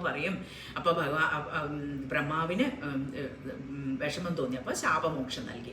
നിന്റെ അംഗഭൂതങ്ങളായ അക്ഷരങ്ങളിൽ അകാരം മുതൽ സകാരം വരെയുള്ള 48 അക്ഷരങ്ങളും 48 പണ്ഡിതന്മാരായിട്ട് ഈ ഭൂമിയിൽ ജനിക്കും. അതാണ് ഈ സംഘകവികളായിട്ട് വന്നിരിക്കുന്നത്. അപ്പോൾ ദേവിയുടെ അംശജന്മാരാണ്. അതുകൊണ്ടാണ് ഇത്ര കവിത്വം. അപ്പൊ നമുക്ക് ചരിത്രത്തിൽ തന്നെ സംഘകാല കവികളെ കുറിച്ച് ഒരുപാട് പറഞ്ഞിട്ടുണ്ട്. അപ്പോൾ ഇതെല്ലാം ചരിത്രമായിട്ട് എടുത്തു നോക്കുമ്പോഴും അവിടെ ഇവിടെയായിട്ട് പല കാര്യങ്ങളും ഒത്തുവരുന്നതായിട്ട് കാണാം. അപ്പൊ 49ാമതായിട്ട് ആരാണ് അവതരിക്കുക? ശിവനാണ്. ഹകാര രൂപിയായ ശിവൻ കവീശ്വര രൂപിയായി 49ാമനായി അവതരിക്കും. 49 പേരും ഒരു സംഘമായി മധുരയിൽ ദ്രാവിഡ ഭാഷ കവിതാമഹിമയാൽ സർവ്വജനങ്ങളുടെയും മനസ്സപഹരിച്ച് വാണരുളാനിട വരും. ആ സമയത്ത് പ്രബന്ധങ്ങൾ സൃഷ്ടിച്ചവർ ജഗൽപൂജ്യനായ എല്ലാവരും പൂജിക്കുന്ന തരത്തിലുള്ള അത്രയും നല്ല കവിത്വത്തോടു കൂടി ഈ 59 കവിമാരും വാഴും. അതെല്ലാം ആരുടെ അംശജങ്ങളാണ്? സരസ്വതി ദേവിയുടെ അംശജങ്ങളായിട്ടാണ് അവർ വരിക. അങ്ങനെ പറയും. ആ സമയത്ത് സർവ്വസായുജ്യം എല്ലാ സൗഭാഗ്യങ്ങളോടുമാണ് സർവജ്ഞ സായുജ്യം പ്രാപിക്കും. നീ ആ സമയത്ത് മാത്രം എൻ്റെ കൂടെ വന്ന്, അപ്പം അതുവരെ ഇവരുടെ കൂടെ വസിക്കുക ഇവരായിട്ട്. അത് കഴിഞ്ഞിട്ട് നിനക്ക് തിരിച്ച് എൻ്റെ കൂടെ വന്ന് വസിക്കാം എന്ന് പറയും സത്യലോകത്തിൽ. അപ്പം ഇങ്ങനെ സത്യലോകത്തിൽ തിരിച്ചു വരാമെന്ന് പറയും. അങ്ങനെ ദേവിയെ അവിടെ വിട്ടിട്ട് ബ്രഹ്മാവും ഗായത്രി ദേവിയും സാവിത്രി ദേവിയും കൂടി തിരിച്ച് സത്യലോകത്തിലേക്ക് പോവാണ്.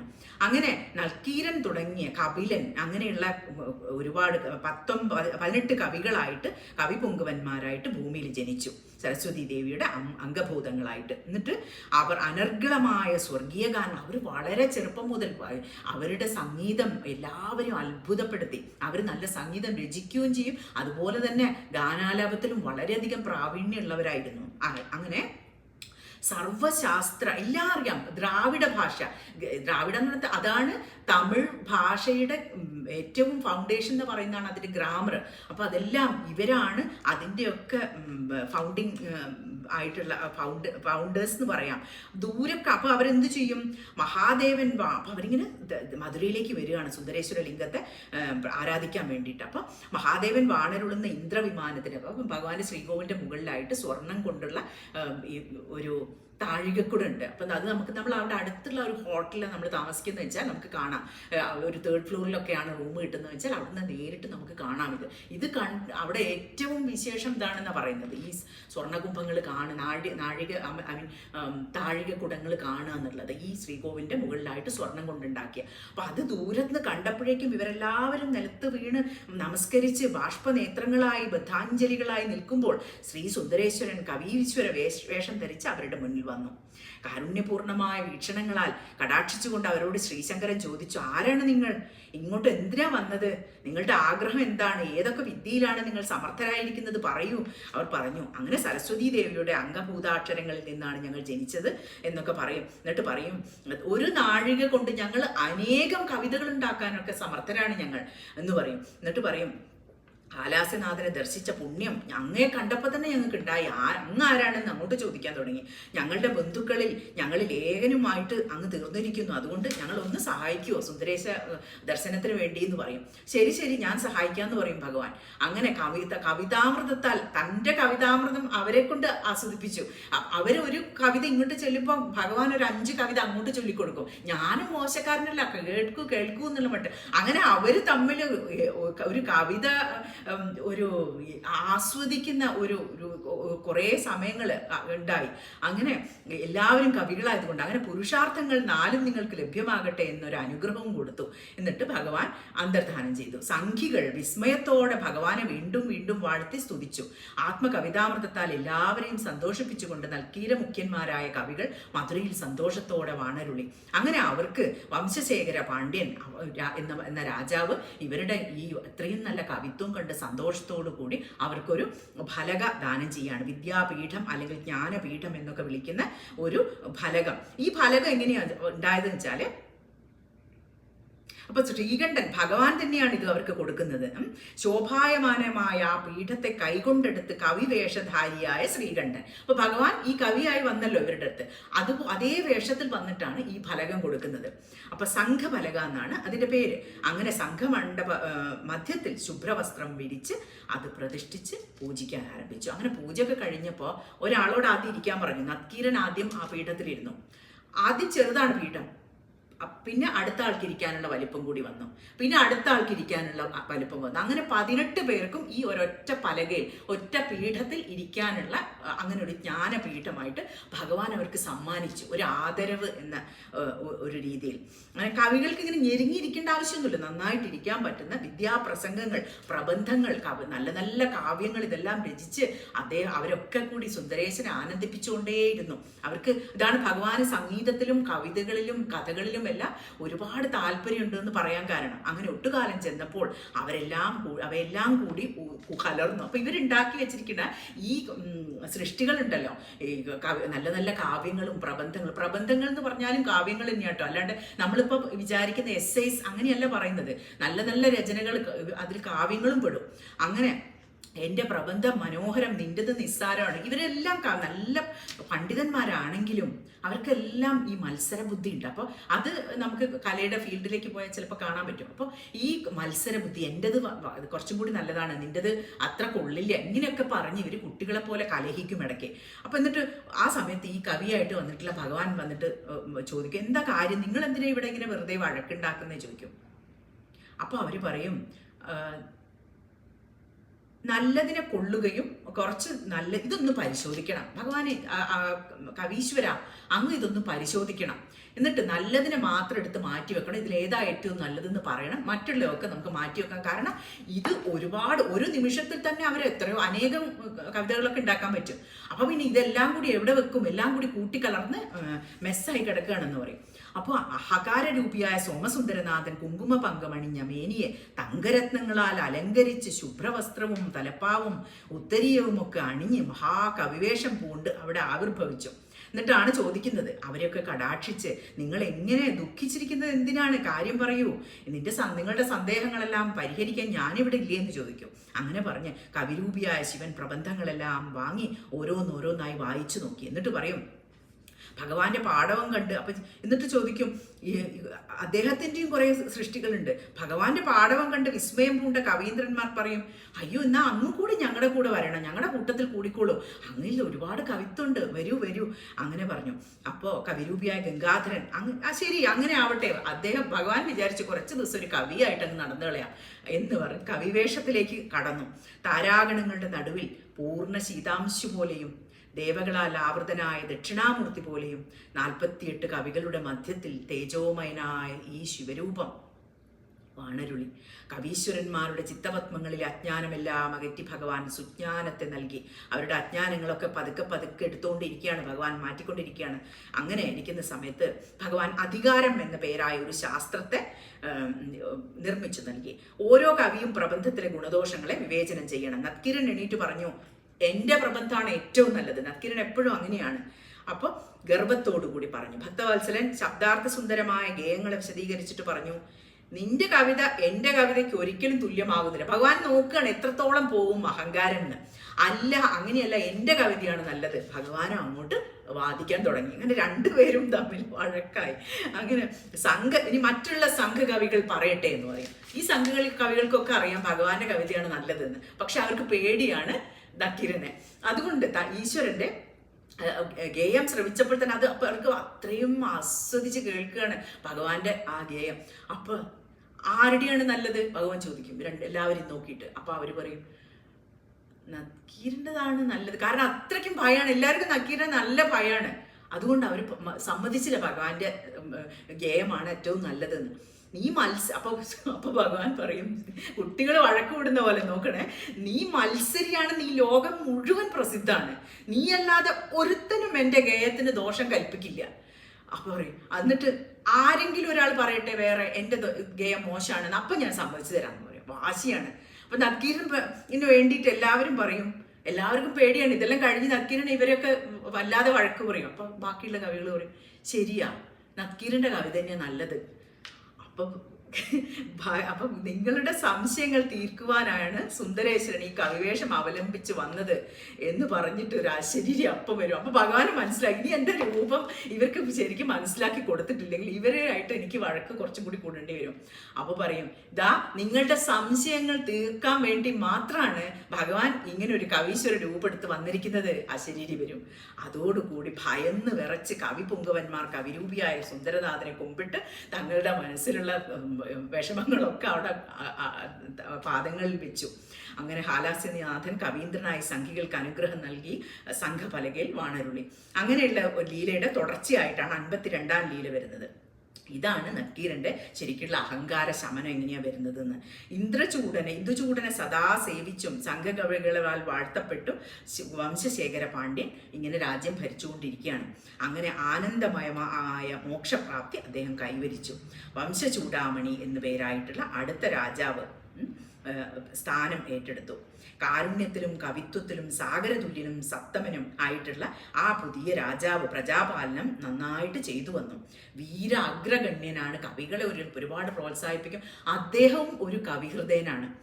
ഇങ്ങനെ കവിതകൾ എഴുതുന്നത് മനസ്സിലിങ്ങനെ അങ്ങനെ ഒരു ചിലരുണ്ടാവുമല്ലോ, എപ്പോഴും അവരുടെ മൈൻഡ് എന്ന് പറയുന്നത് ഒരു ആർട്ടിസ്റ്റിക് ആയിട്ടുള്ള ഒരു ടേസ്റ്റാണ്. എല്ലാറ്റിലും കവിത കാണുന്ന ഒരു മനസ്സ്. അങ്ങനെയാണ് ആ രാജാവ് ഉണ്ടായിരുന്നത്. അങ്ങനെ ഇരിക്കുന്ന സമയത്ത് ഒരു ദിവസം വൈകുന്നേരം തൻ്റെ പ്രിയപ്പെട്ട പത്നി, വലിയ സ്നേഹമാണ് പത്നിയോട്, അങ്ങനെ പത്നിയെയും മടിയിലിരുത്ത് ഇങ്ങനെ ഉദ്യാനത്തിൽ ഇങ്ങനെ ഇരിക്കുകയാണ്. ആ സമയത്ത് പത്നിയുടെ ആ കേശങ്ങളിൽ ചൂടിയിട്ടുള്ള മുല്ലപ്പൂവിൻ്റെയും സ്വർണ്ണ ചെമ്പകത്തിൻ്റെയും ഒക്കെ സുഗന്ധം ഇങ്ങനെ, കദംബ പൂക്കളുടെ ഒക്കെ ഇങ്ങനെ സുഗന്ധം ഇങ്ങനെ വരാൻ തുടങ്ങി. അപ്പോൾ ഇങ്ങനെ അതിങ്ങനെ ആസ്വദിച്ച് ഇങ്ങനെ ഇരിക്കുകയാണ്, പക്ഷികളെയൊക്കെ നോക്കിക്കൊണ്ടും ഉദ്യാനത്തിൽ ഇങ്ങനെ ഇരിക്കുകയാണ്. അപ്പോഴാണ് പെട്ടെന്ന് ഒരു ചിന്ത വന്നത്, അല്ല ഈ കേശത്തിന് നൈസർഗികമായിട്ടുള്ള ഒരു സുഗന്ധം ഉണ്ടോ? ഈ പുഷ്പങ്ങൾ ചൂടുന്നത് കൊണ്ട് മാത്രമാണോ ഈ കേശത്തിന് സുഗന്ധം എന്നുള്ളൊരു സംശയം വരികയാണ്. അപ്പോൾ എന്നാ ഞാനതൊന്ന് ചോദിച്ചു നോക്കാം. അപ്പോൾ അദ്ദേഹം മനസ്സിലൊരു 2 വരി കവിത അങ്ങ് മൂളി.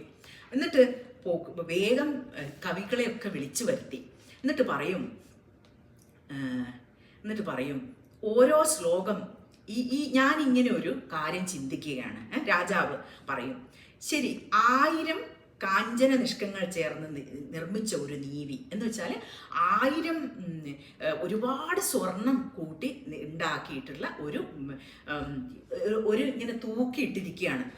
അതൊരു നീവി പോലെ കിഴി പോലെ ആക്കിയിട്ട് സ്വർണം ഇങ്ങനെ ഒരുപാട് സ്വർണം കൂട്ടി വെച്ചിട്ട് അതിങ്ങനെ ഒരു നീവി പോലെ ആക്കി തൂക്കിയിട്ടിട്ട് പറയും, നിങ്ങൾ ഓരോരുത്തരും ഞാൻ ഈ പറയുന്ന ഈ ടോപ്പിക് വെച്ചിട്ട് ഈ സ്ത്രീകളുടെ കേശത്തിന് നൈസർഗികമായിട്ടുള്ള സുഗന്ധം ഉണ്ടോ എന്ന് നിങ്ങൾ ഓരോ കവിത എനിക്ക് ചൊല്ലിത്തരണം. അതിനെ ബേസ് ചെയ്തുകൊണ്ട് ഏറ്റവും നല്ല കവിത ചൊല്ലുന്ന ആൾക്ക് ഈ സമ്മാനം തരും എന്ന് പറയും. അങ്ങനെ എല്ലാവരും കൂടി കവിത രചിക്കാൻ തുടങ്ങി. അപ്പോഴുണ്ട് നമ്മളെ ആ പ്രദേശത്ത് ഒരാൾ ജീവിക്കുന്നുണ്ട്. അയാളുടെ പേര് സുന്ദരനാഥൻ എന്നാണ്. സുന്ദരനാഥൻ എന്ന് പേരായിട്ടുള്ള ഒരു യുവാവുണ്ട്. ആ യുവാവിനൊരു വലിയ പ്രശ്നമുണ്ട്. യുവാവിൻ്റെ വിവാഹപ്രായമൊക്കെ കഴിഞ്ഞു. വീട്ടിൽ വിവാഹമൊന്നും നടത്തി കൊടുക്കാൻ ആരുമില്ല. അച്ഛനും അമ്മയൊക്കെ മരിച്ചു പോയിട്ടുണ്ട്. കുടുംബത്തിലാണെങ്കിൽ സ്വത്ത് വകകളൊന്നുമില്ല.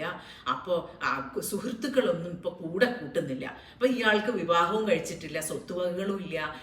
അങ്ങനെ അയാൾ ഒരു താഴ്ന്ന രീതിയിൽ പെരുമാറാൻ തുടങ്ങി സുഹൃത്തുക്കളൊക്കെ. അപ്പോൾ ഭഗവാന്റെ അടുത്ത് ഈ സുന്ദരനാഥൻ വന്നിട്ട് ഈ ചെറുപ്പക്കാരൻ വന്ന് എന്നും പ്രാർത്ഥിക്കും, ഭഗവാനെ കണ്ടില്ലേ, എനിക്കൊരു സുഹൃത്തുക്കൾ പോലും ഇല്ല, എല്ലാവരും എന്നെ വിട്ടുപോയി, എനിക്ക് ഭഗവാൻ മാത്രമേ ഉള്ളൂ, ഒരു വഴി കാണിച്ചു തരണേ, അങ്ങ് എൻ്റെ പിതാവിൻ്റെ സ്ഥാനത്ത് നിന്നിട്ട് എനിക്കൊരു വിവാഹം ശരിയാക്കി തരണേ, എനിക്കൊരാൾ വേണം, ജീവിതത്തിൽ ഒറ്റപ്പെട്ടു പോയി ഞാൻ ഭഗവാനെ എന്ന് പറയാണ്.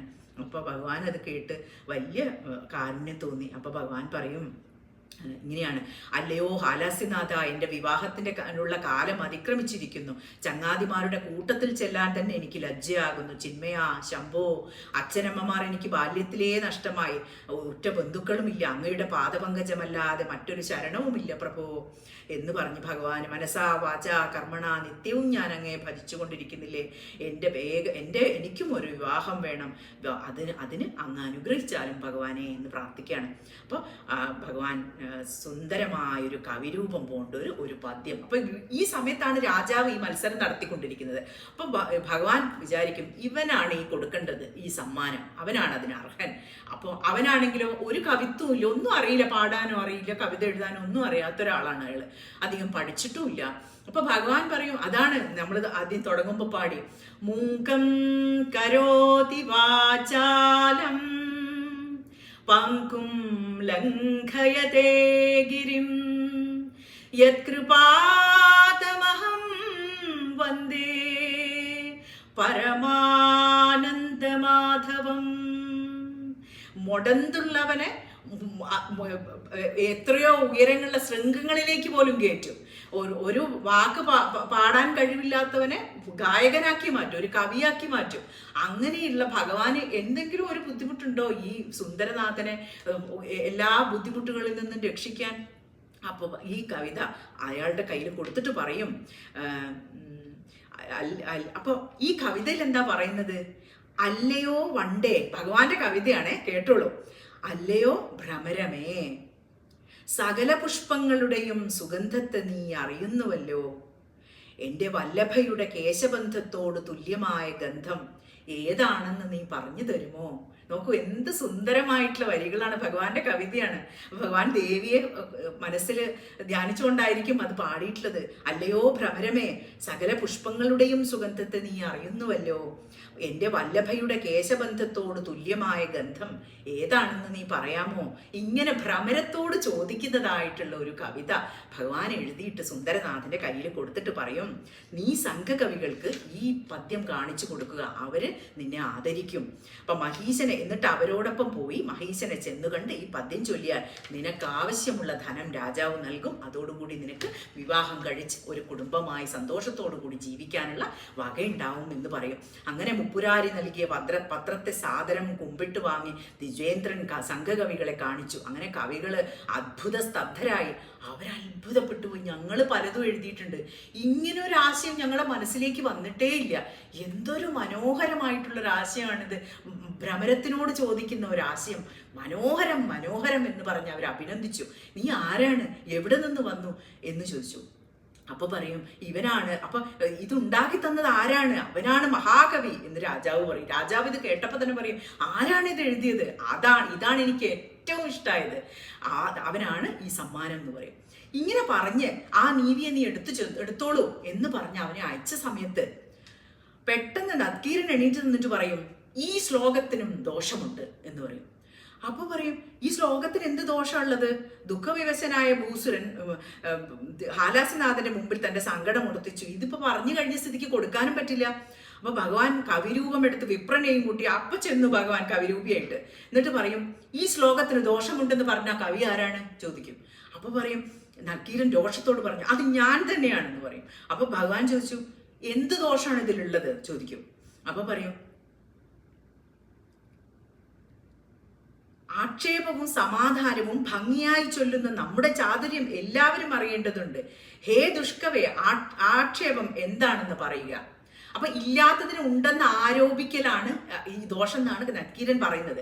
അപ്പൊ ചോദിക്കും, ഭഗവാന്റെ കവിത എല്ലാവരും അംഗീകരിക്കണം. അപ്പൊ താൻ അത് അത്രയും മനോഹരാണെന്ന് എല്ലാവരും അംഗീകരിച്ച് കാണണം ഭഗവാനെ. അപ്പൊ അതോടുകൂടി നക്കീരന്റെ അഹങ്കാരം ശമിപ്പിക്കുകയും വേണം. അപ്പൊ പറയും ഗംഗാധരൻ, അപ്പൊ പറയും നക്കീരൻ പറയും, കൂന്തലിനെ എല്ലാവരും കേൾക്കണം.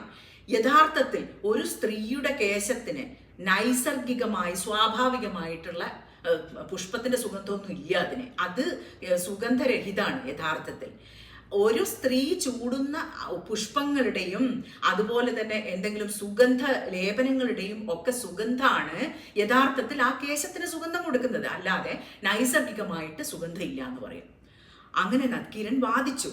അങ്ങനെ അതിനാണ് അർത്ഥഭൂഷണം എന്ന് പറഞ്ഞിട്ടുള്ള ഒരു ദോഷമാണ് പറയുന്നത് വിപ്രന്റെ ശ്ലോകത്തിന്. അതാണ് ഞാൻ പറഞ്ഞത്. അപ്പൊ ഗംഗാധരൻ പറയും, പത്മിനി അപ്പൊ സാമുദ്രിക ശാസ്ത്രപ്രകാരം പത്മിനി ജാതയായിട്ടുള്ള ഒരു സ്ത്രീക്ക് കേശത്തിന് തീർച്ചയായും നൈസർഗികമായ സുഗന്ധം ഉണ്ടെന്ന് വാദിച്ചു. അപ്പോഴെന്ത് ഭഗവാൻ പറയും, അത് കാരണം ഭഗവാൻ അറിയാം അത് ആരെ പറ്റിയാ പറയുന്നത്.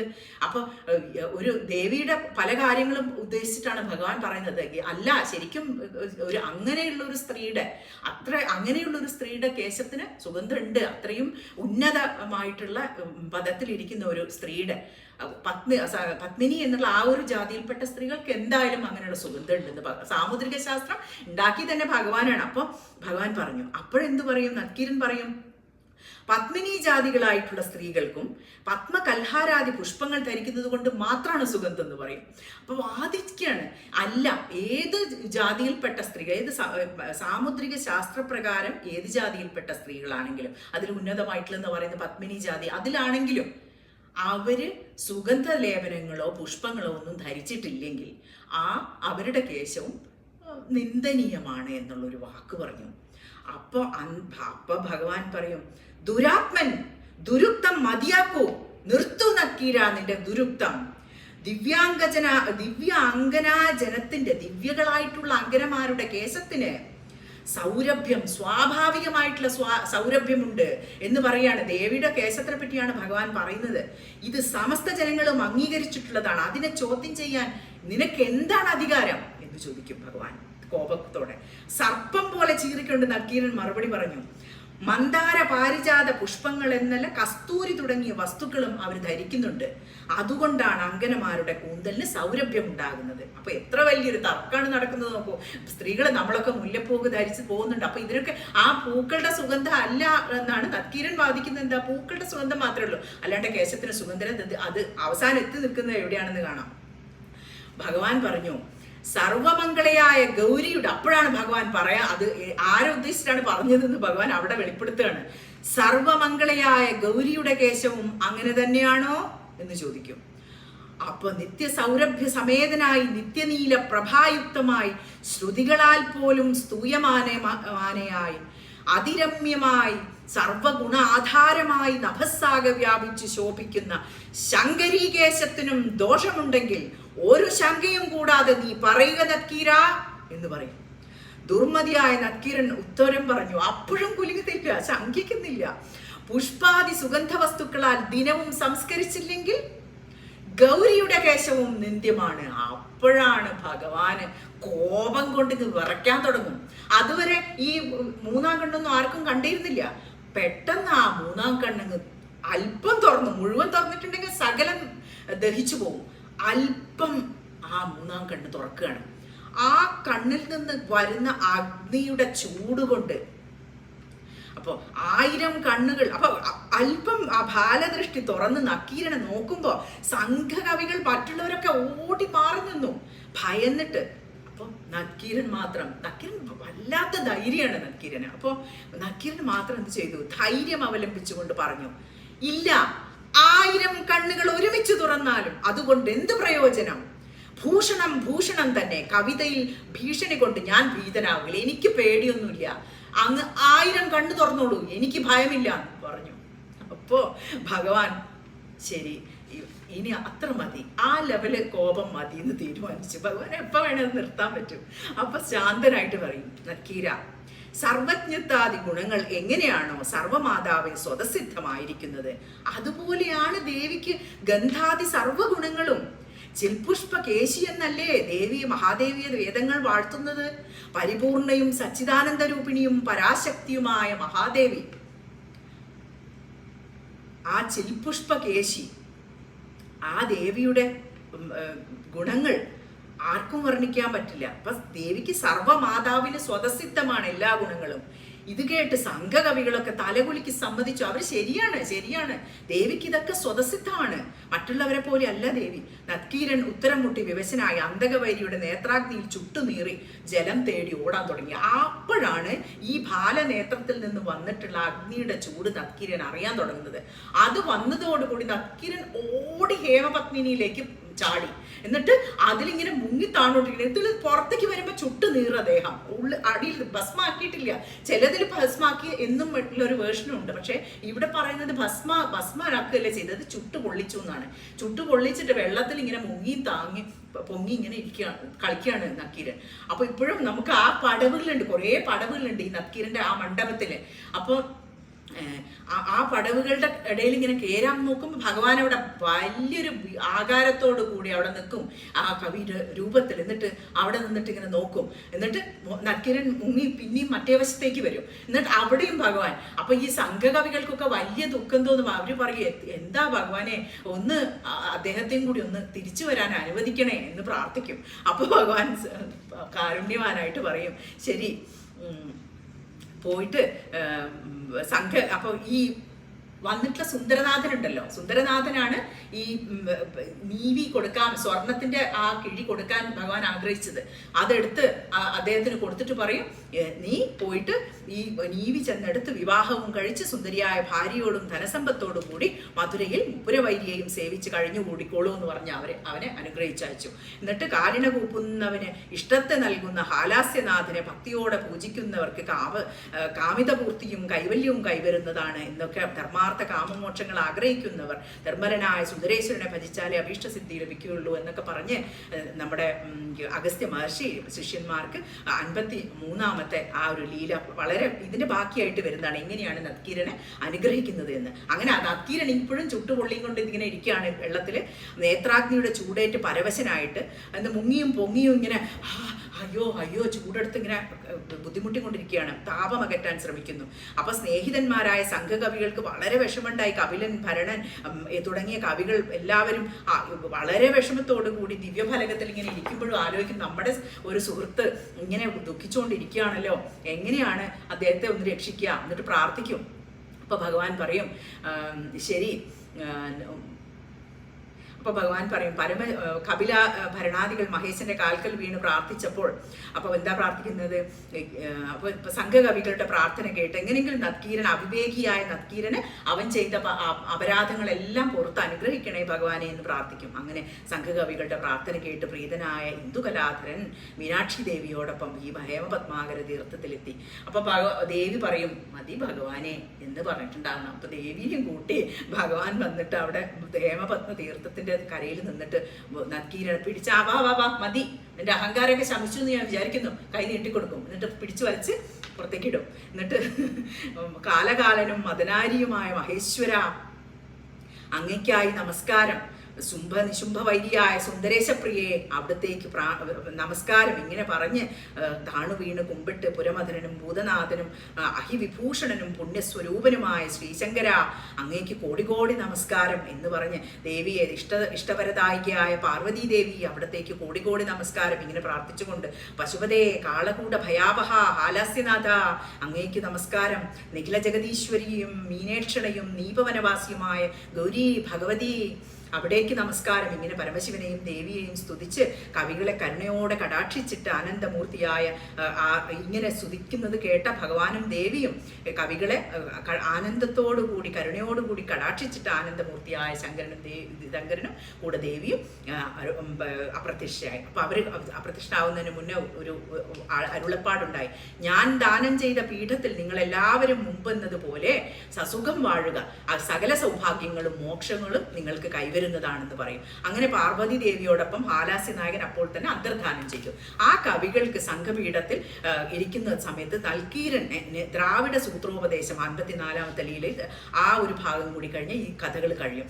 അപ്പോൾ ഈ ദ്രാവിഡ സൂത്രോപദേശം കൂടി ഉപദേശിച്ച് നൽക്കീരനെ എല്ലാ തരത്തിലും ഉന്നതനാക്കണം എന്നൊരു ഒരു സങ്കല്പം ഭഗവാൻ ഉണ്ടാവുമ്പോൾ ദേവിയോട് ദേവി പറയും, ഭഗവാനെ ആരെ കൊണ്ടാണ് ഈ ദ്രാവിഡ സൂത്രം നക്കീരൻ ഉപദേശിച്ചു കൊടുക്കുക അങ്ങ് ആലോചിക്കുന്നത്?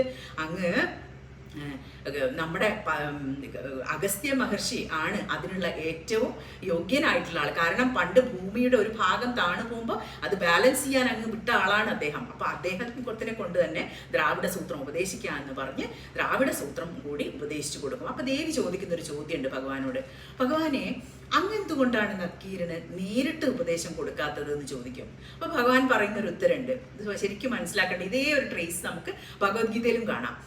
അർജുനനോട് പറയുന്നുണ്ട്, അർജുന നീ എനിക്ക് സുഹൃത്താണ്, നിനക്ക് എന്നോട് അസൂയയോ ഒന്നുമില്ല. അപ്പോൾ ആ അസൂയ എന്നുള്ള ഒരു വികാരമുള്ള ഒരാൾക്ക് ഒരിക്കലും ഒരു ജ്ഞാനി ഉപദേശിച്ചു കൊടുക്കില്ല. അപ്പോൾ തൻ്റെ ജ്ഞാനം അത് ആരാണെന്ന് നോക്കി അത് എടുക്കുന്ന ആള് എങ്ങനെ എടുക്കുമെന്നും കൂടി നോക്കിയിട്ടേ ജ്ഞാനികൾ ഉപദേശിച്ചു കൊടുക്കുള്ളൂ. അപ്പോൾ ഭഗവാൻ പറയും ഒരു ദേവിയോട്, ഇതാണ്, അപ്പൊ പറയും, ഇതാണ് ഭഗവാൻ മറുപടി പറയുന്നത്, തന്നെ സേവിക്കുന്നവനും അർത്ഥമേകുന്നവനും തൻ്റെ ആജ്ഞ കേൾക്കുന്നവനും മാത്സര്യവിഹീനനും ആയിട്ടുള്ള ഒരാൾക്ക് മാത്രമേ ഗുരുവിദ്യ ഉപദേശിക്കാൻ പാടുള്ളൂ. അപ്പോൾ എന്താണ്, തൻ്റെ ഞാൻ പറയുന്നതിലൊരു വിശ്വാസം ഉണ്ടാവണം. എപ്പോഴും സംശയിച്ച് ഒരിക്കലും രക്ഷപ്പെടില്ല ഈ സംശയം ഉള്ളവർക്ക്. അപ്പോൾ അതാണ് പറയുന്നത്, ഈ നക്കീരൻ്റെ അസുഖം സംശയമായിരുന്നു. സംശയം ഭഗവാനാണെന്ന് കണ്ടിട്ട് ബാലനേത്രം തുറന്നിട്ടും കൂടി അയാൾക്ക് സംശയമാണ് ഈ ഭഗവാൻ പറയുന്നത് സത്യമാണെന്ന്. അപ്പം അത്ര പോലും ഉള്ള സംശയങ്ങളുള്ള ആളെ ഞാൻ നേരിട്ട് ഉപദേശം കൊടുക്കില്ല. അതാണ് ഭഗവാൻ ദേവിയോട് പറയുന്നത്. അപ്പോൾ മറ്റുള്ളവർക്ക് മറ്റുള്ള അങ്ങനെയല്ല അല്ലാത്ത അസൂയുള്ളവർക്ക് അത് കൊടുക്കാൻ പാടില്ല. ശിഷ്യയെ അത് അസൂയ മാത്രമല്ല മത്സരബുദ്ധിയും അത് കൊടുക്കാൻ പാടില്ല. ശിഷ്യനെ നന്നായിട്ട് പരീക്ഷിച്ചിട്ട് വേണം ഗുരുവിദ്യ ഉപദേശിക്കേണ്ടത്. അതുകൊണ്ട് എന്നോട് എപ്പോഴും നക്കീരൻ ഒരു മത്സരബുദ്ധിയുണ്ട്, അതുകൊണ്ടാണ് ഞാൻ അവന് നേരിട്ട് ഉപദേശിക്കാത്തത് എന്ന് ദേവിയോട് പറഞ്ഞു. അപ്പോൾ ദേവി ശ്രീ അഗസ്ത്യ മഹർഷി എല്ലാ തരത്തിലുള്ള അറിവുകളും അദ്ദേഹത്തിന് നക്കീരന് നൽകി. അങ്ങനെ നക്കീരന് ഏറ്റവും ഭഗവാൻ ഈ മത്സരവും അസൂയും എല്ലാം ഉണ്ടെങ്കിലും നക്കീരനോട് ഭഗവാന്റെ കാരുണ്യം അഗാധമാണ്. അതുകൊണ്ട് അഗസ്ത്യ മഹർഷിയെ കൊണ്ട് ഉപദേശം കൊടുപ്പിച്ച് അദ്ദേഹത്തിന് എല്ലാ തരത്തിലും ശ്രേഷ്ഠനാക്കിയ ഒരു കവിയാക്കി മാറ്റി. ഇതാണ് 54-ാമത്തെ ലീല. ഇങ്ങനെ കരുണ എല്ലാവരും പ്രാർത്ഥിച്ചു. കരുണാനിധേ ശംഭോ കദംബ അരണ്യനാഥ ശരണാഗത ഭക്തരക്ഷക രക്ഷിച്ചാലും ഇങ്ങനെ പറഞ്ഞ് അങ്ങ് നക്കീരൻ വീണ്ടും വീണ്ടും ഭഗവാന്റെ പാദങ്ങളിൽ വീണ് അപരാധം പറഞ്ഞു. ക്ഷമിക്കണേ എന്ന് പറഞ്ഞ് പ്രാർത്ഥിക്കാൻ തുടങ്ങി. അജ്ഞാനത്താൽ ചെയ്യുന്ന അപരാധം അറിവുള്ളവർ ക്ഷമിക്കണേ, അത് അത്ഭുതം തന്നെ, സമസ്താപരാധം ക്ഷമിച്ച് അനുഗ്രഹിച്ചാലും പ്രഭോ. നക്കീരൻ സംഘമണ്ഡപത്തിൽ ചെന്ന് കവികൾക്ക് ദ്രാവിഡ സൂത്രം അങ്ങനെ ഉപദേശിച്ചു. അങ്ങനെ നക്കീരൻ പഠിച്ചിട്ടാണ് ബാക്കിയുള്ളവർക്ക് കപിലാദി കവികൾക്കൊക്കെ ദ്രാവിഡ സൂത്രം ഉപദേശിക്കുന്നത്. അങ്ങനെ അവർ എല്ലാം കൊണ്ടും ഉത്തമമായിട്ടുള്ള കവികളായി മാറി. അപ്പോൾ ഇത് നമുക്ക് തമിഴ് കൾച്ചറിൽ ഇവരെ കുറിച്ച് നോക്കിക്കഴിഞ്ഞാൽ അവരാണ് തമിഴ് ഭാഷയുടെ അടിസ്ഥാനം തന്നെ ഉണ്ടാക്കിയത് എന്നുള്ളത് കാണാം. അപ്പോൾ അങ്ങനെയുള്ള സൂത്രങ്ങൾ ലോകപ്രസിദ്ധങ്ങളായി തീരുകയും ചെയ്തു. അങ്ങനെ നക്കീരൻ അനുഗ്രഹിച്ച 44-ാം ലീല ഇവിടെ അവസാനിക്കുകയാണ്. അത് പറയുന്നവർക്കും കേൾക്കുന്നവർക്കും എല്ലാം മനസ്സിലെ എല്ലാ മാലിന്യങ്ങളും നീങ്ങി ഭഗവാനോടുള്ള ഭക്തി അഗാധമായി വർദ്ധിക്കട്ടെ എന്ന അനുഗ്രഹവും പ്രാർത്ഥനയും എല്ലാം അഗസ്ത്യ മഹർഷി നൽകിയിട്ട് ശ്രീ ഹാലാസ്യ മഹാത്മ്യത്തിൻ്റെ ഇന്നത്തെ കഥകൾ 54ാമത്തെ ലീല ഇവിടെ അവസാനിക്കുന്നു. എല്ലാവരും മനസ്സിൽ ഭഗവാനെ സുന്ദരേശ ലിംഗത്തെ ഭഗവാനെ മനസ്സിൽ കണ്ടുകൊണ്ട് മീനാക്ഷി സുന്ദരേശ്വരന്മാരുടെ പാദങ്ങളിൽ പ്രണമിച്ചുകൊണ്ട് നമ്മൾ അവരുടെ പള്ളിയറയിലേക്ക് ആനയിച്ച് നമ്മൾ ഉറക്കാൻ വേണ്ടി പോവാണ്. ഭൂലോക കൈലാസ ഭൂലോക കൈലാസ പുണ്യമായി മാം മധുരാപുരി പുണ്യമായി മാം മധുരാപുരി ഹാലാസ്യേ സുന്ദരേശ ഹാലാസ്യേ സുന്ദരേശ സദാനന്ദമേ കൺവളരായ് സദാനന്ദമേ കൺവളരായ്. ഇങ്ങനെ എല്ലാവരും നമ്മൾ പ്രാർത്ഥിച്ചുകൊണ്ട് ഭഗവാനും ദേവിയെയും എല്ലാം ഉറക്കാൻ വേണ്ടി വെച്ചുകൊണ്ട് നമ്മൾ ഇന്നത്തെ ഈ ലീലകളെല്ലാം ഇവിടെ സമാപിക്കുകയാണ്. ഓം നമ പ്രണവാർത്ഥായ ശുദ്ധജ്ഞാനീകമൂർത്തയേ നിർമ്മലായ പ്രശാന്തായ ദക്ഷിണാമൂർത്തയേ നമഃ.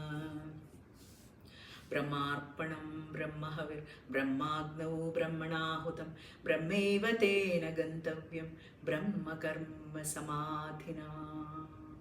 നമഃ ശിവായ നമഃ ശിവായ നമഃ ശിവായ.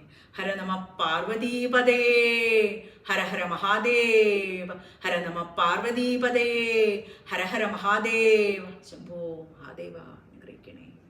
ഹരി ഓം.